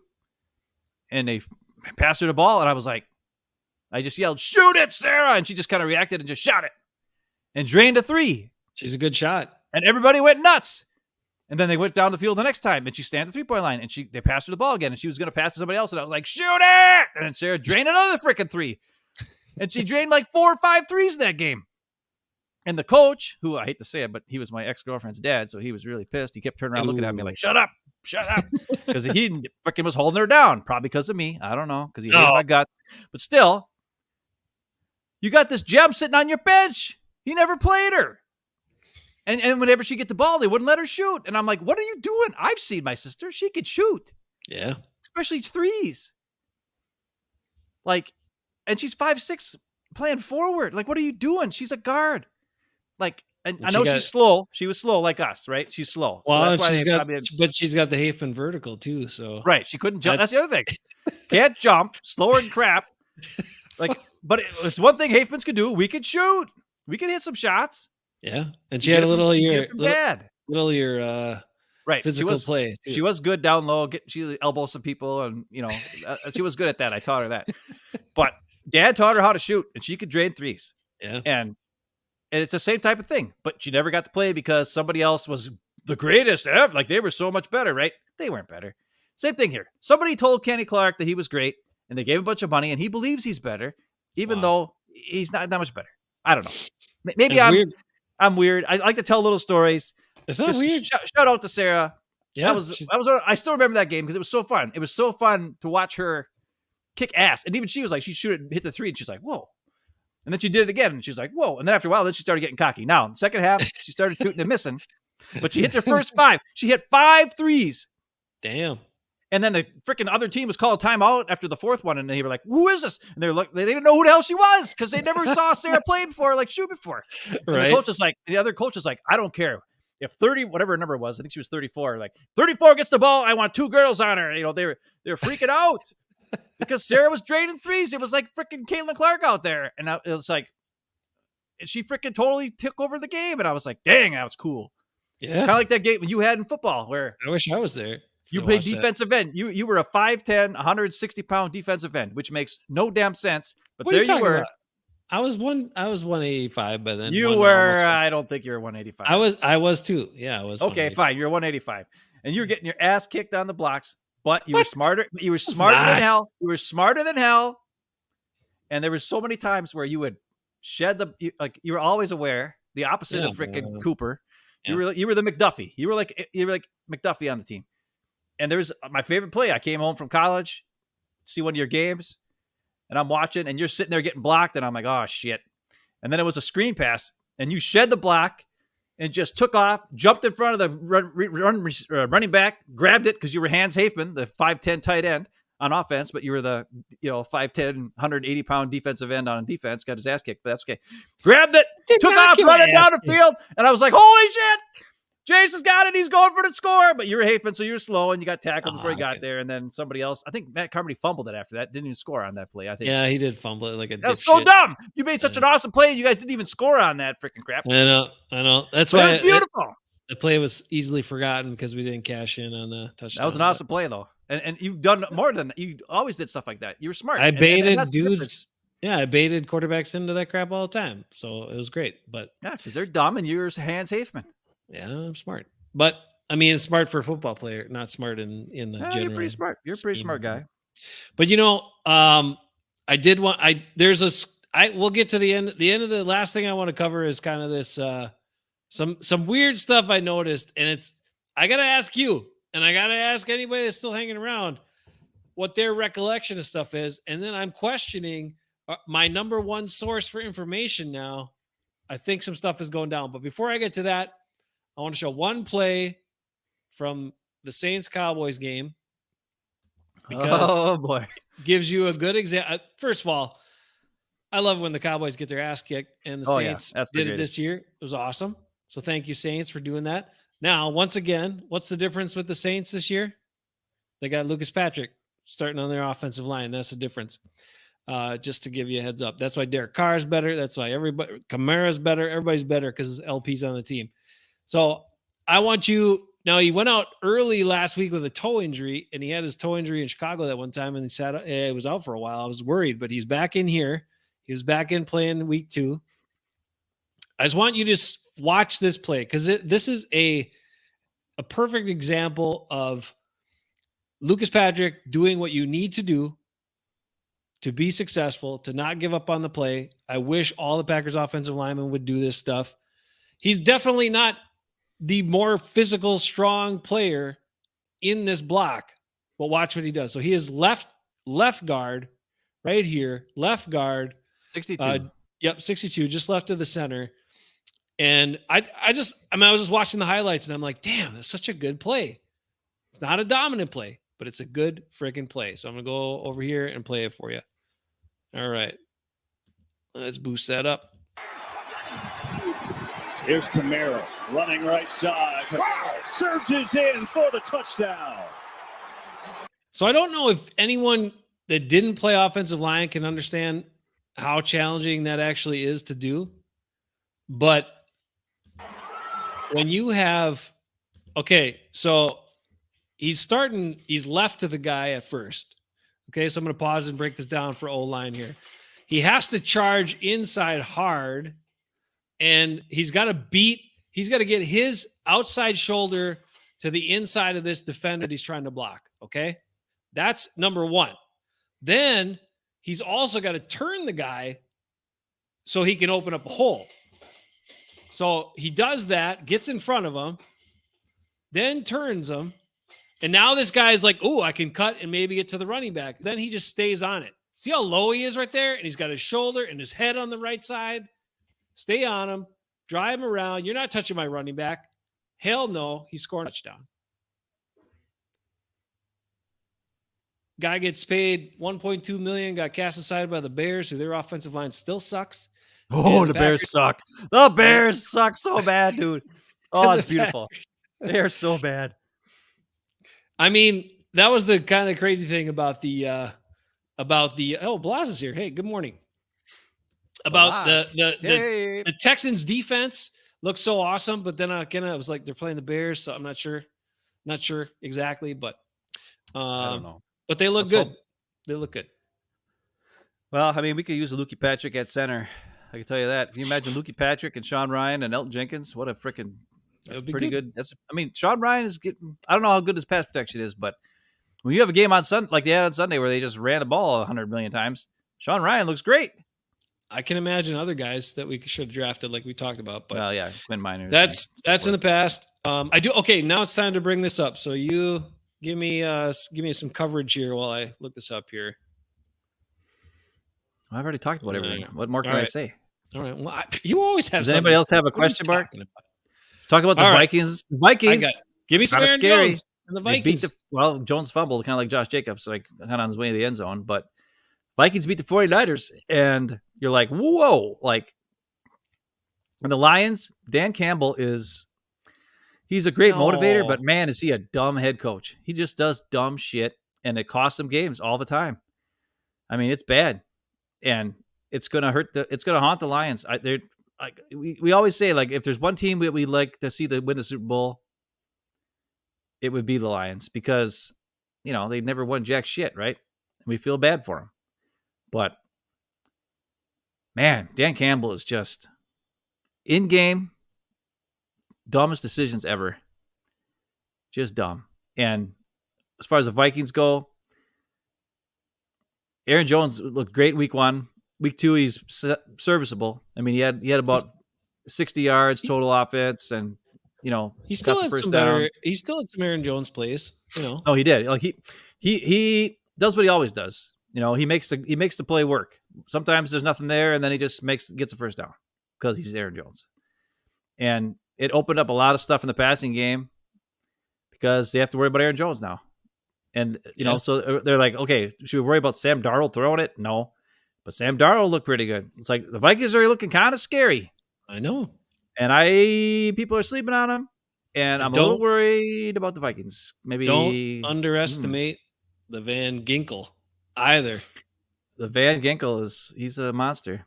Freaking Badgers. These Badgers that are playing Zach Bond, Van Ginkel, Johnny Taylor, Braylon Allen. Like, there's a lot of good Badgers hanging around the NFL right now. And none of them on the Packers, because we can't. TJ Watt. Jesus Christ. There's some good Badgers out there, man. And just think, as a Wisconsin kid, like how awesome that would be to have your Wisconsin guys on your Wisconsin team, but we choose not to do that too often. Well, Mark Tauscher. At least we have Mark Tauscher. It's a long time. Who I talked to you about earlier. Man, that guy, he interrupts with Jason Wilde like 700 times a show. They have a weekly show every day, 9 to noon. Yeah, that's in Madison crazy. There. And he interrupts Wildy constantly. And I'm surprised Wildy doesn't lose his crap on him. Because he'll just go off on a tangent talking about just random weird shit. And you're like, what is he doing? It's crazy. And then Wildy will interrupt him one time. And Mark Tosha's like, oh, you interrupt me. You're going to cut me off when I'm talking. And I'm like, you've done like 17 times this game or this show interrupted Wildy.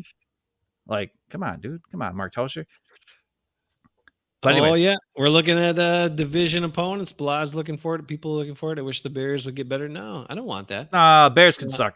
Bears can keep sucking, Blas. It's okay. Listen, Blas, I drafted Caleb Williams on my fantasy football team, and I'm glad I did because I know I've cursed every player I ever draft. So I drafted Christian McCaffrey. Of course, he's freaking hurt and on IR.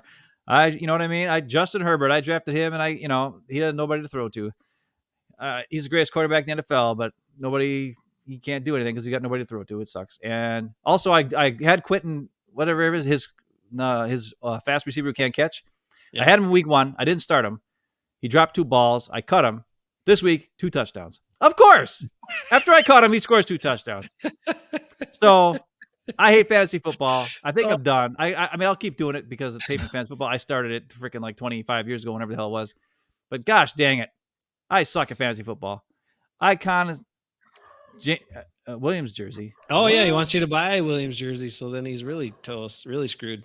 Oh no. No. That will never happen. I will never have a Bears jersey. I might have a Vikings jersey. Oh, but I'd never have a Bears jersey. I hope Aaron Jones keeps going, has a really nice year, stays healthy the whole time, is impactful. I hope the Vikings make the playoffs, and just because of him, like and they got and the Van Ginkel. I'm rooting for Van Ginkel. Look, the Vikings are different than they used to be. They don't have as many dipshits. And after watching the wide receiver, after watching the wide receiver show, I got more respect for Justin Jefferson as a person and as a teammate and as a guy who's for the team and all that stuff. So and I'll say I've come around on him. Not necessarily. I mean, that touchdown pass he had, he was fast. I thought he was just a product of LSU and being like the third receiver on the team and always getting 9 yards before somebody would even touch him to run his routes. And he's a good route runner. He's got really great hands. He's way better than I thought he was coming out of college. He attacks the ball. I was wrong, and I can admit it. Unlike other people who can't admit when they're wrong about Kenny Clark being good because he sucks. Oh, and I say that out loud? Yeah, I did. How many fans that used to watch this show did I ruin because I kept saying Kenny Clark sucks? Like Brandy used to watch the show, and I said Kenny Clark sucks, and she couldn't take it anymore. Yep. God, dang it! I'm sorry, Brandy. I think that's why David doesn't come back. I don't know if David remembers, or I don't know what's going on with David. I think we left David high and dry. Well, we didn't. We said we didn't know what we were going to do, so maybe he was the one guy who unsubscribed from us during the off. Come on, come back, David. I mean, maybe he doesn't know we're not doing Friday shows now. And we're doing other during the week, but hey, we'll get him back. David, if you're still watching, at least leave us a message in the on, so we know you're still around. Because, like, come on, dude, we're worried about you. But also, he's okay.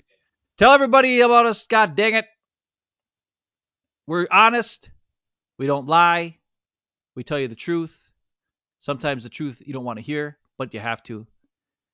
And we get excited when good things happen, when cool things happen, and we just hold people to a higher standard.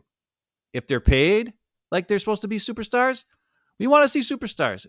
One more thing we didn't get to. Where is the pass rush? Where is Rashawn Gary? Where is Van Ness? Where is Kingsley Enagbare? No. They gotta tone it. Those athletic quarterbacks, you can't rush that hard. We'll see. And people are saying like Will Levis is all of a sudden they're gonna get sacks. Will Levis is athletic too. Like, what are you talking about? They're all athletic now. Yeah, all the young there's guys not a single. There's no more. It's Kirk Cousins. He's the last guy him and Aaron Rodgers. Everybody else is young and athletic. Like, what are they talking about? Even Geno Smith can run. Like, all these guys can run.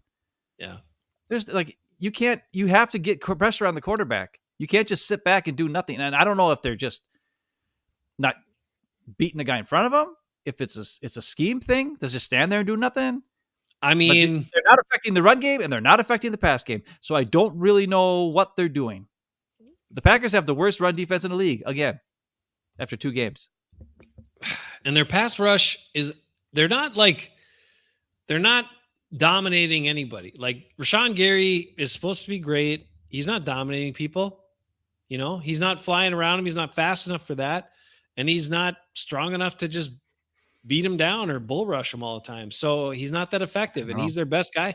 Van Ness is, come on. These aren't impactful guys. We talked about it, and they're supposed to be. So we'll see if they can come around. We'll see what happens, but you got to understand, again, Sean Gary is Nick Perry, basically. That's what we heard. We talked about last. All right. Now, there's a conspiracy going on, and I have proof. So I don't even think it's a conspiracy. I think it's actually a shady dealing. I don't know who's paying for it. I don't know if the Packers are paying for it or if Jair Alexander is paying for it. But there's some shady nonsense going on around the world. I don't have the PFF, but I always go to Pro Football Reference for my stuff because that's free, connected to Wikipedia, and it helps me stay on target. It gives some advanced statistics and stuff like that. So I just we got to pull this up. Okay. Pro Football Reference, right? That's where I go for my stuff. And I'm confused. I'm concerned and confused here, Ben, because I got some questions for anybody here, and I got some questions for you. So far this season, Jair Alexander had a really bad game week 1, right? Really bad game. Was targeted 9 times. 9 times in that opening game. Gave up 5 catches. Big touchdown. Missed tackles, didn't he? Do you remember missed tackles in that game? Hello? Yeah. Okay. Well, there's if you scroll down here, you can get to a spot where it gives you advanced defense statistics. Okay, advanced defense and fumbles. So this is 2024. Now, in Jair Alexander, okay, they did update this now, which is good. They say he has 13 targets in 2 games, Ben. And what did we hear before all the time? He never gets targeted, right? Never gets targeted. Rasul Douglas has been targeted 5 times in 2 games. He's been targeted 13 times in 2 games. Given up 2 touchdowns.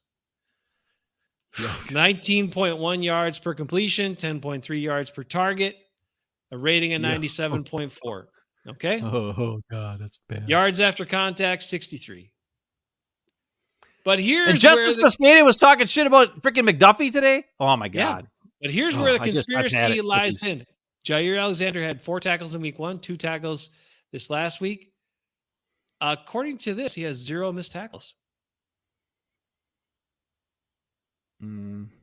I don't know. I don't remember. Do you not remember him missing tackles in the first game? I don't remember. You don't remember? Is that I remember Stokes missing tackles, and McDuffie missed a tackle. And oh my God, I'm gonna go back to our show and show highlights where and AJ Brown runs an out. Jair comes up on that 3rd down play and whiffs on him. Is it maybe it's because he wasn't even anywhere, he didn't even get a hand on him, so they didn't even call it a missed tackle. It was just he didn't even touch him, so it's not a missed tackle maybe. And that was only one of a couple occurrences. He had at least 2 missed tackles in the first game. At least 2. Mark remembers. Okay, thanks, Mark. And thank you, Lee. So what else does Lee say? Lee says so many Packer fans are positive only, and that's fine. Honestly, it's cooler than being a blind cheerleader, in my opinion. Thanks, Lee. Okay. That's what we try to do. Okay. Well, I don't know. You got a vendetta against Jair. I do not. And I got a vendetta against Kenny Clark, so it's fine. I don't have a vendetta. I just want the truth. Okay. This is not true statistics. There's no way he has 0 missed tackles. That's ridiculous. I don't listen. By the end of the year, he's going to have so many missed tackles that they missed 1 or 2 ain't going to make that big a deal. And they're also the other thing they gave him somehow. I think they gave him 2 passes defended in the first game. I don't know how that happened.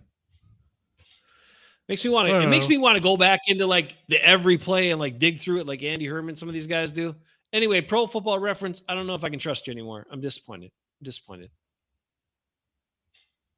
Some shady stuff going on. But here's where I'm going to shock you. Here's where I'm going to shock you all. Jair Alexander, I want to give him some credit. After the game, if you watch the Matt LaFleur, like the post-game stuff, giving out game balls they had in the locker room, that stuff with the team, Jair Alexander actually sounded and looked like a good teammate and maybe even a leader. He was the leader, and that's kind of scary, to be honest. Now, can he maintain? Can he bring that to the field? I hope. But at least that part's better than it's ever been, as far as I can tell. Yeah, well, that's fine. But he's got Keyshawn to also ground him. Keyshawn was mic'd up this week too, and that was some good stuff from Keyshawn. Keyshawn's a confident guy. He's a confident guy, a physical guy. Halfley knows he's good. So, well, we can talk about that. Like, there's so many things to talk about with this game that we haven't even touched. The whole, Eric Stokes getting benched for Valentine for 2.5 quarters. Yeah. And then Stokes is in at the end again, which is weird. I don't know what's up with that. The Kingsley and Ibarra getting more plays than Preston Smith, which I don't know.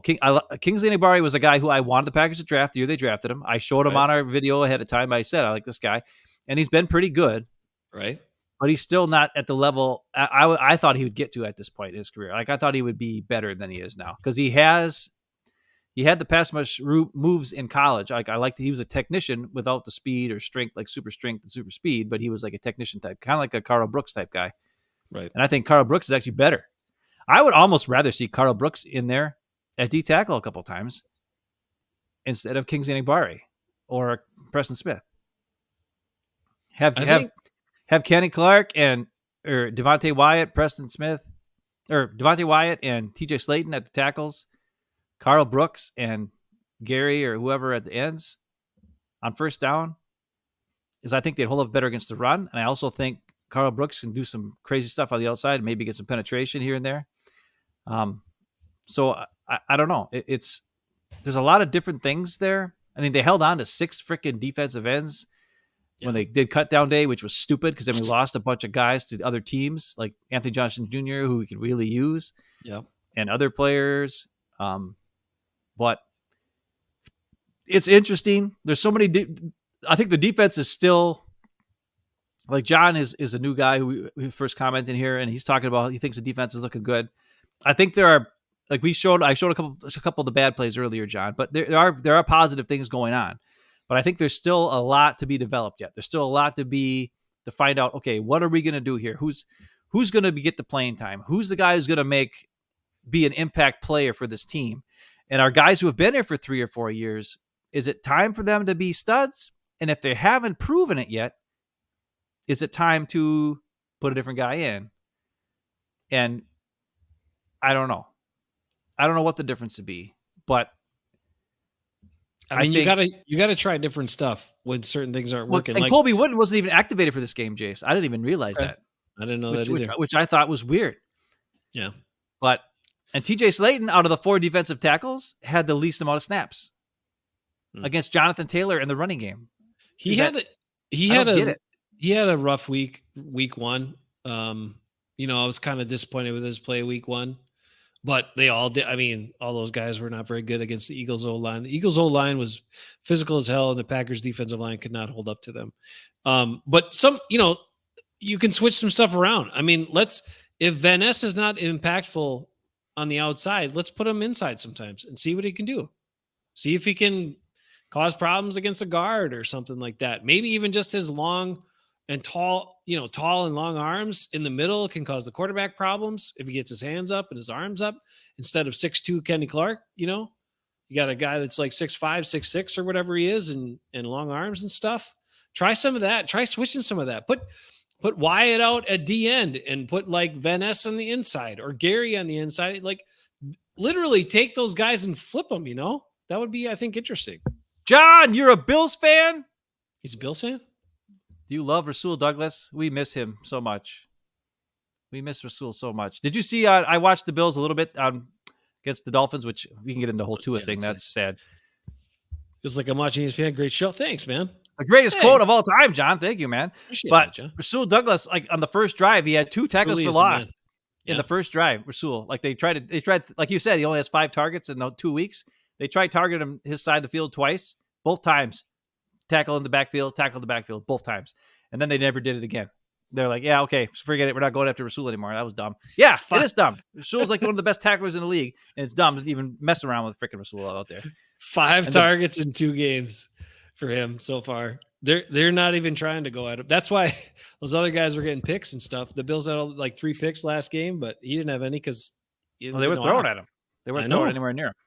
Just think about that. I'm sorry, I'm not like hammering on Jair, but what does it say to you as a Packer fan or a Bills fan if the guy that the Packers tout as the greatest cornerback in the world and everybody says he's so great, the other team's coaches and the other team's quarterbacks have thrown at him 6.5 times a game so far. And Anthony Richardson didn't even throw that many passes.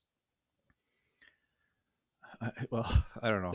They're not especially afraid with Eric Stokes on the other side, and he's still throwing at Jair. They're not afraid to throw at the guy. Okay. Or he just isn't covering anybody. Yeah, well, that too.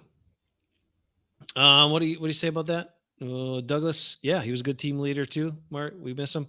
Ben has his jersey because he's awesome. I do have his jersey. Douglas will always live in Packers lore because he was the man. And can I just say one more thing? I hate to be a jerk. Josh Allen. They were talking. I think it was Andy Herman had that girl, that Perry Nemiroff or whatever her name is, and then some other dude on who I'd never seen before, and they were talking about the greatest Matt LaFleur wins. And one of them they said was the Cardinals game, the Thursday night Cardinals game was a great Matt LaFleur win.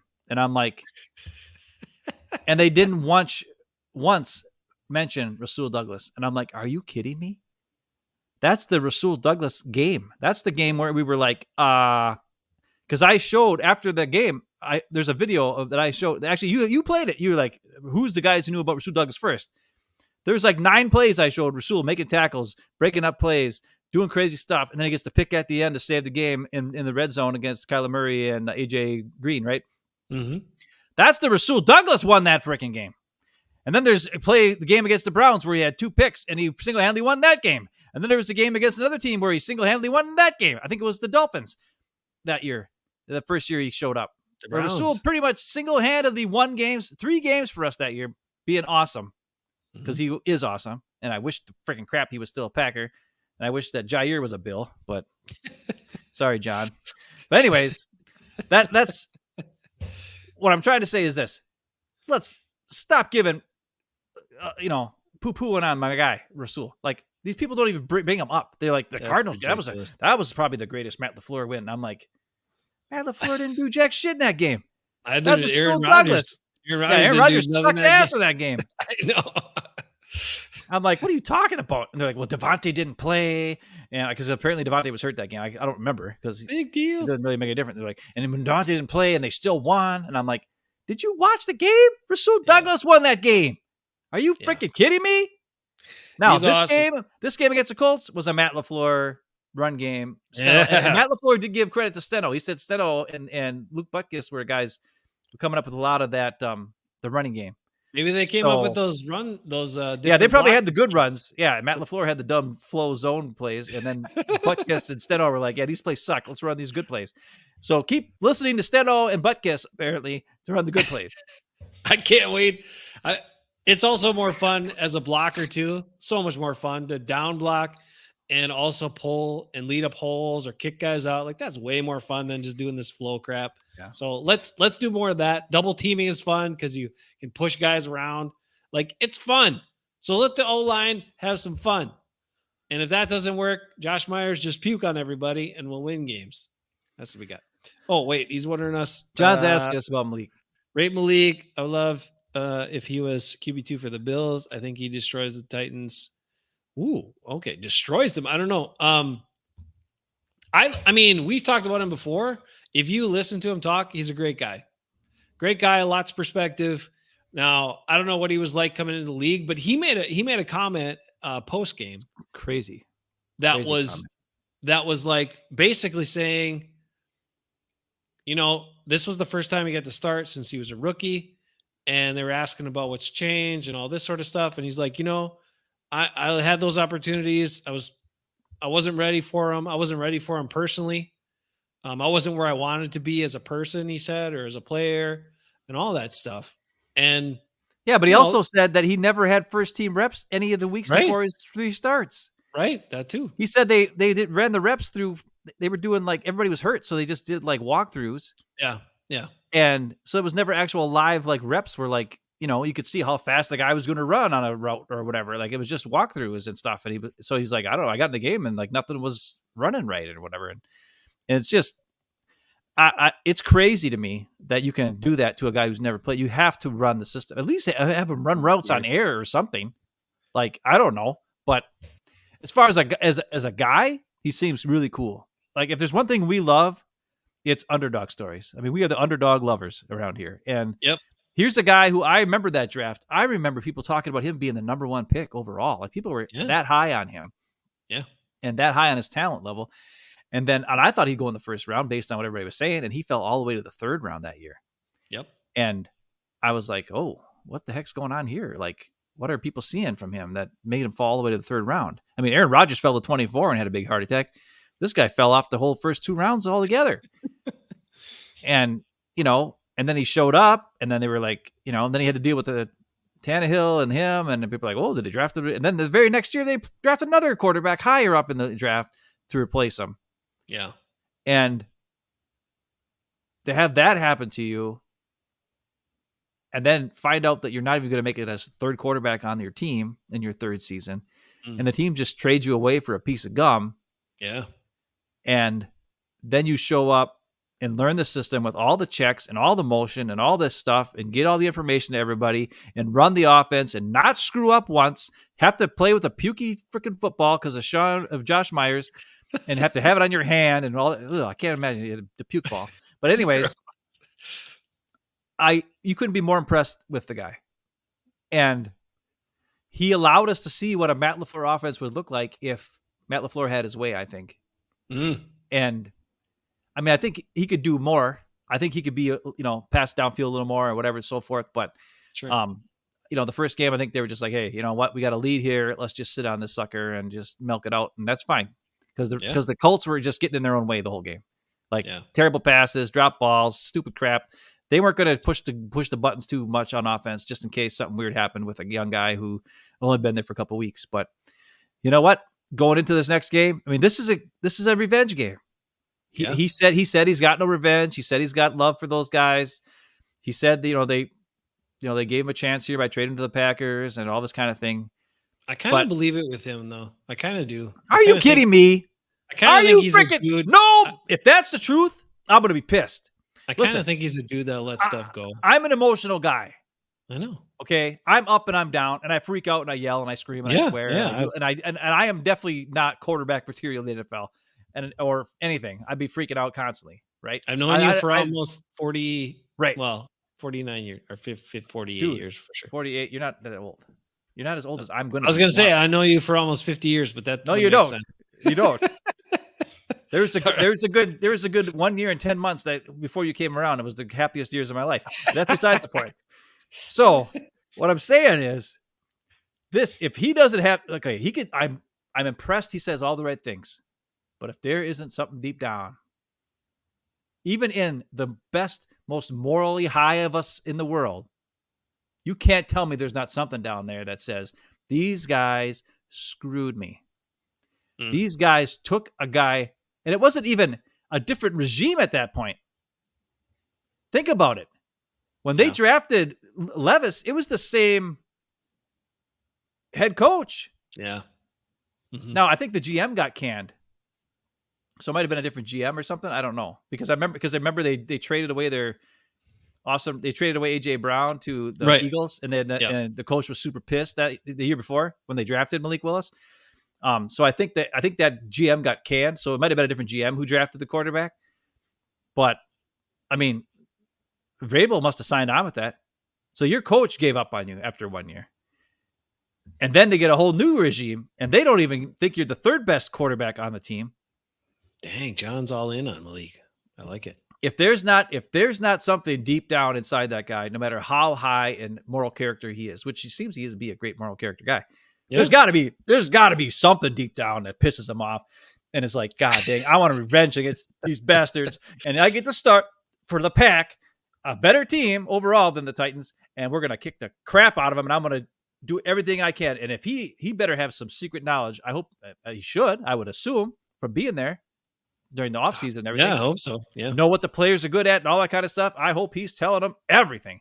And I hope he knows who to go after, right? He should know which corner is the crappiest on that team and who to attack. And I hope that, that John's right. He knows exactly who to target, exactly who to go after in this Titans defense and where the weak points are. I hope he knows all those things. And I hope deep down he wants revenge. And I hope he gets it. And that would be awesome. John doesn't like Levis. I'll say this, a couple of quick observations about Malik Willis. He's got a much shorter throwing motion than Jordan Love. Jordan Love's got a bigger windup, and he's really compact. He's like here to here, here to here. It's, and I think that you don't have as much power in your arm when you throw that way, which is why we saw Aaron Rodgers adjust his throwing motion and stuff too to get more of a windup in there. But you can still throw accurately. You can still get the ball over the middle, 15, 20 yards downfield. He threw a nice pass to Wicks on the outside. So I think he's got enough there. But I was like, I had not really seen him. But after post game, I'm like, that dude is ripped. He's got some wide shoulders. Like he could be Taysom Hill kind of dude if you wanted. If you wanted to use him in some other ways. He's built solidly. And that was one thing that Justice Mosqueda said today on the Andy Herman show was he was like, Matt LaFleur wouldn't be calling some of these plays with, like, you couldn't run this offense with Jordan Love. Yeah. Because if Jordan Love got hurt, you'd be screwed. And he doesn't have the compact, because I think Malik Willis, what is he, like 6'1"? He doesn't look 6'1", 225. Yeah. He's a solid 6'1", tough guy, built pretty well. And he can take some hits and bounce off him, I think, where Jordan Love is taller and skinnier and, got hit around his legs and, hurt his knee. So that's what you're going to see. But he also doesn't have the agility and quickness that Malik has. So, this is something that, Matt LaFleur couldn't run this offense with Jordan Love, the one that they showed on Sunday. And it shows. So that's the other thing I think was pretty cool, that Matt LaFleur and his offensive staff was able to, put together a game plan, a totally different game plan. Because up to that week, all I heard from, like, what's his name, Ryan Wood and some other guys on the Packer beat, they were like, well, the reason why Malik Willis is better than Sean Clifford is because he's kind of like Jordan Love and he can run the system just like Jordan Love runs the system. And I'm like, and I'm listening to him say that, and I'm like, I'm pretty sure Sean Clifford would run the Jordan Love system just as good, or would be better at doing that, or it'd be just as good as Malik Willis would do it. But what Matt LaFleur did was he took advantage of Malik's agility and speed and size and strength, as well as and he had that pass to Wicks had some zip on it. It had a really good, spin and all that kind of stuff. It was freaking awesome pass.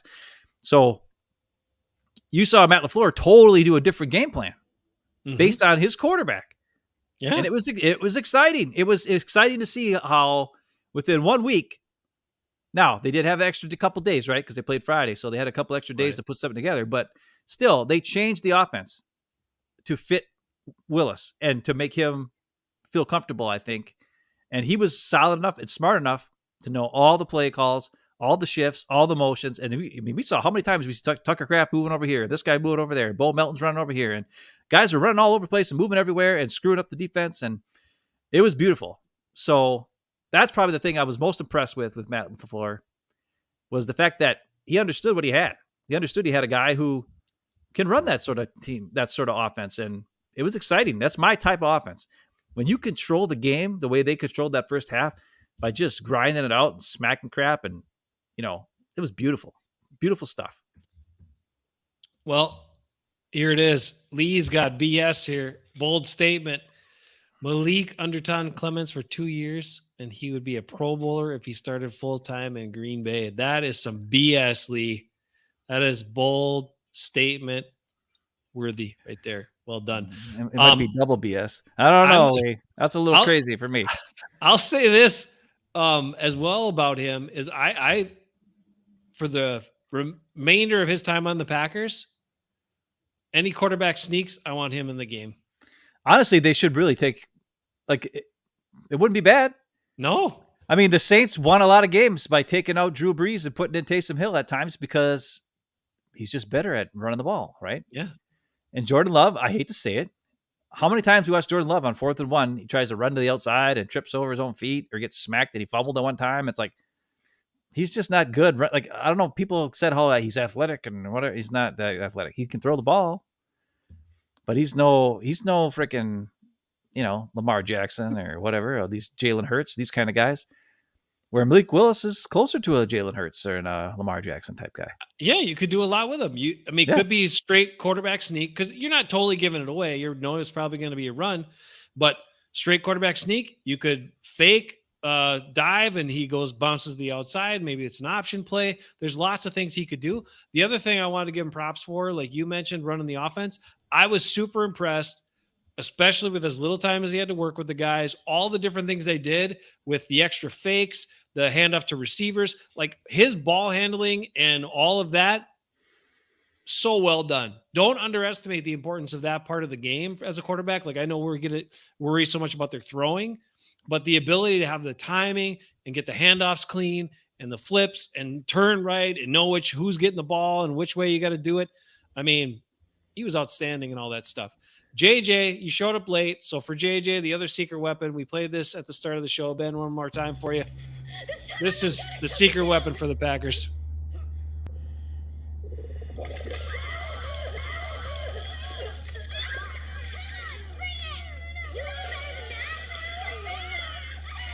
May the Colts run away. Run away scared. The puking. Josh Myers. And just think, Malik Willis had to play quarterback with that ball after that. All the Colts ran away scared because they were afraid of Josh Myers barfing on them. And Malik Willis had to not only stick his hand up Josh Myers' butt, he also had to touch his pukey freaking balls. Ugh. So gross. Hand up the butt and pukey balls. Malik Willis deserves like 5 game balls for that game. Like he had to put up with some nasty ass shit, and he did awesome. Oh God! Hopefully they give Josh Myers an acid or Tums or whatever's going to help him out. I don't know. Pretty weird. Oh, JJ, that's a good point. Myers is bad enough without puking. Well, actually, I think he almost good. Like I think he had his best game. So maybe he's one of those type of guys. I don't know if you remember this, Jay. I don't know if you know this. He still ran around and didn't do anything a bunch of times. I know, but I don't know if you know this or not. But you remember from Statesman, Randy Conklin. Yeah, you remember him, right? Did he puke? He used to puke before every concert. Oh, gross. Okay. Because he gets so nervous. So every Statesman concert, every Gone Public concert, he'd have to throw up in the bathrooms before he'd come out because he'd get nervous. Yeah. Which is why nobody wanted to sing next to him. and why he had to be in the front row. Because if he was in the second row and he's singing and you're standing in front of him, you'd have to smell that nasty ass barf breath. Nobody wants that. Come on. And that's why he had so much power, because he barfed all of his food out and he had all total residence inside of his gut to bring up all that. Because he was a strong vocal power, that guy. And he sang right through his schnoz. It was like a honking power. Yeah. Yeah. And it was because he barfed out all the food first. So it was nothing but resonance in his gut that made him sound that powerful. Full lung capacity too. No stomach push on there. Right. Lee brings up this one too about Willis would be deadly in a winter game. Hey, maybe it's a situational thing too. Even though Love's back, if you're gonna get it in for some plays in a sloppy field at Lambeau or something and run the ball with him, I hope, and I think Jordan Love would be okay with this. I don't know, maybe not. I don't know. But is there a role for Malik Willis in moving forward, even after Love comes back? I kind of hope. I don't know. What does Goody have to say about that? Oh, Because Goody, Goody's Goody. yeah. Mm, I don't yeah. know. Well, we'll have to marinate on that and find out. Okay, before we go, happy birthday to you. It's almost coming up. Oh my God, we're 56 minutes away from your birthday. Should we keep going for 56? No, No, because I wasn't born at midnight. I was born at I don't even know what time I was born. Like nine in the morning, or I don't know when I was born. Somewhere in there. I don't know either. I was like afternoon, like 2 something or 3 Were you? something in the afternoon. Yeah. Both of my kids were born like at the same, like right about 9 o'clock in the morning. Both of them. It's weird. Oh. Like almost exact same time of the day. My kid's not. And one was like 3 a.m., 2:30 something in the morning after 31 hours of labor or 34 hours of labor. Wow, really? And then the other one was 12 minutes of labor and 7:30 or 8 o'clock or something. And we had breakfast. I know with Grant, we went in at about 2 a.m, and he was born at 9:05 or something like that. And then Livs, you would know, you were there because I was working overnights at the time, and it was Easter Sunday. Yep. And I was working, and I got a phone call at about like 5 a.m. or 5 whatever on my break, and it was Jesse's like, "We got to go. My water broke, and holy crap!" And I'm like, "Whoa!" So then I came running back and came home, and we called you and Lineker over, and you guys came over, and so that when Grant woke up, that you guys would be there. And Grant was only 2, or no, he was 3. And so it was the first time he kind of knew what was going on Easter Sunday. And you guys maybe Jesse put all, I don't know, somebody put all the Easter basket stuff out. And then Grant thought that you guys brought all the Easter bunny stuff. Yes. And then every time you came over, he thought you were going to bring him more stuff. And then when you did, he was really mad at you. I don't know if you knew that. Oh, no. He was pissed. He thought you guys were the best. He was like, because he didn't think it was Easter bunny. He thought it was you two. Because he woke up and like mom and dad were gone. And here's Auntie Lineker and Uncle Jason. And he's like, ooh, look at that candy and all this fun stuff I got. So, and then next time you came over, you had nothing. And I remember him saying something to me. He's like, "Where's the stuff?" And I'm like, "What do you mean?" He's like, and I was like, last time that was the Easter bunny who brought that crap. That wasn't Uncle Jason. Anyways. JJ points out the Badgers got smoked. Yes, they did. But they lost their quarterback early. I mean, they probably would have got beat anyway, but they lost their quarterback early, and that was not helpful to the cause. But if Braylon Allen was still on the team, might have helped out. That guy's pretty good. All right, that's it for our show tonight. Brother, you're almost 50 tomorrow. 50 years old tomorrow. 50 years old. Holy fart. And god dang, I'm good looking. I got a white beard, but other than that, and I'm fat. I'm probably 40 pounds overweight. But other than being really fat and having a white beard and really bad hair and receding hairline, other than all those things, I'm pretty damn good looking 50-year-old guy. I'll tell you that. Well, I will also reveal this to you. Tonight we were talking about, I told Sophia to make sure she gives you some rub tomorrow about how old you are. Give her a couple of lines to maybe text. And she said, she's like, and then I forget what we were saying and then how we got on this. But then they were like, oh, well, yeah, Ben says he's fat, but he's not that fat. He's not really. And then Sophia's like, yeah, he's not any bigger than you, Dad. And I was like, what? Like, yes, he is. And then Lineker looks over. She's like, and I was like, what the? I mean, I know I put on some weight, but come on, man. I'm way fatter than you. All right. I am fatter now than I've ever been. And the funniest part was, okay, we're getting on a tangent now, but anyway, that's okay. Starting in June, I was like, I got by my 50th birthday. I got to lose this summer. I'm going to lose 20 pounds. I think I gained 5. I gained 5 pounds. What the hell? That's how it happens. And I wasn't even doing anything. I wasn't working out. I can tell you that. I don't want to do that. I ain't running anywhere. And I sure as hell ain't. I lifted weights one day. And then I was sore for like 2 days. And I was like, okay, that's done with that. You gave it up. Yeah. So, and then I just was like, I'll just sit here and do nothing. And that's what I did do the whole summer. Well, no, my kids were doing, getting Livy for college and all that stuff. And, that's the other thing. Like my kids are both gone now. Yeah. So I have more time to do all this stuff. And you know what I do? Nothing.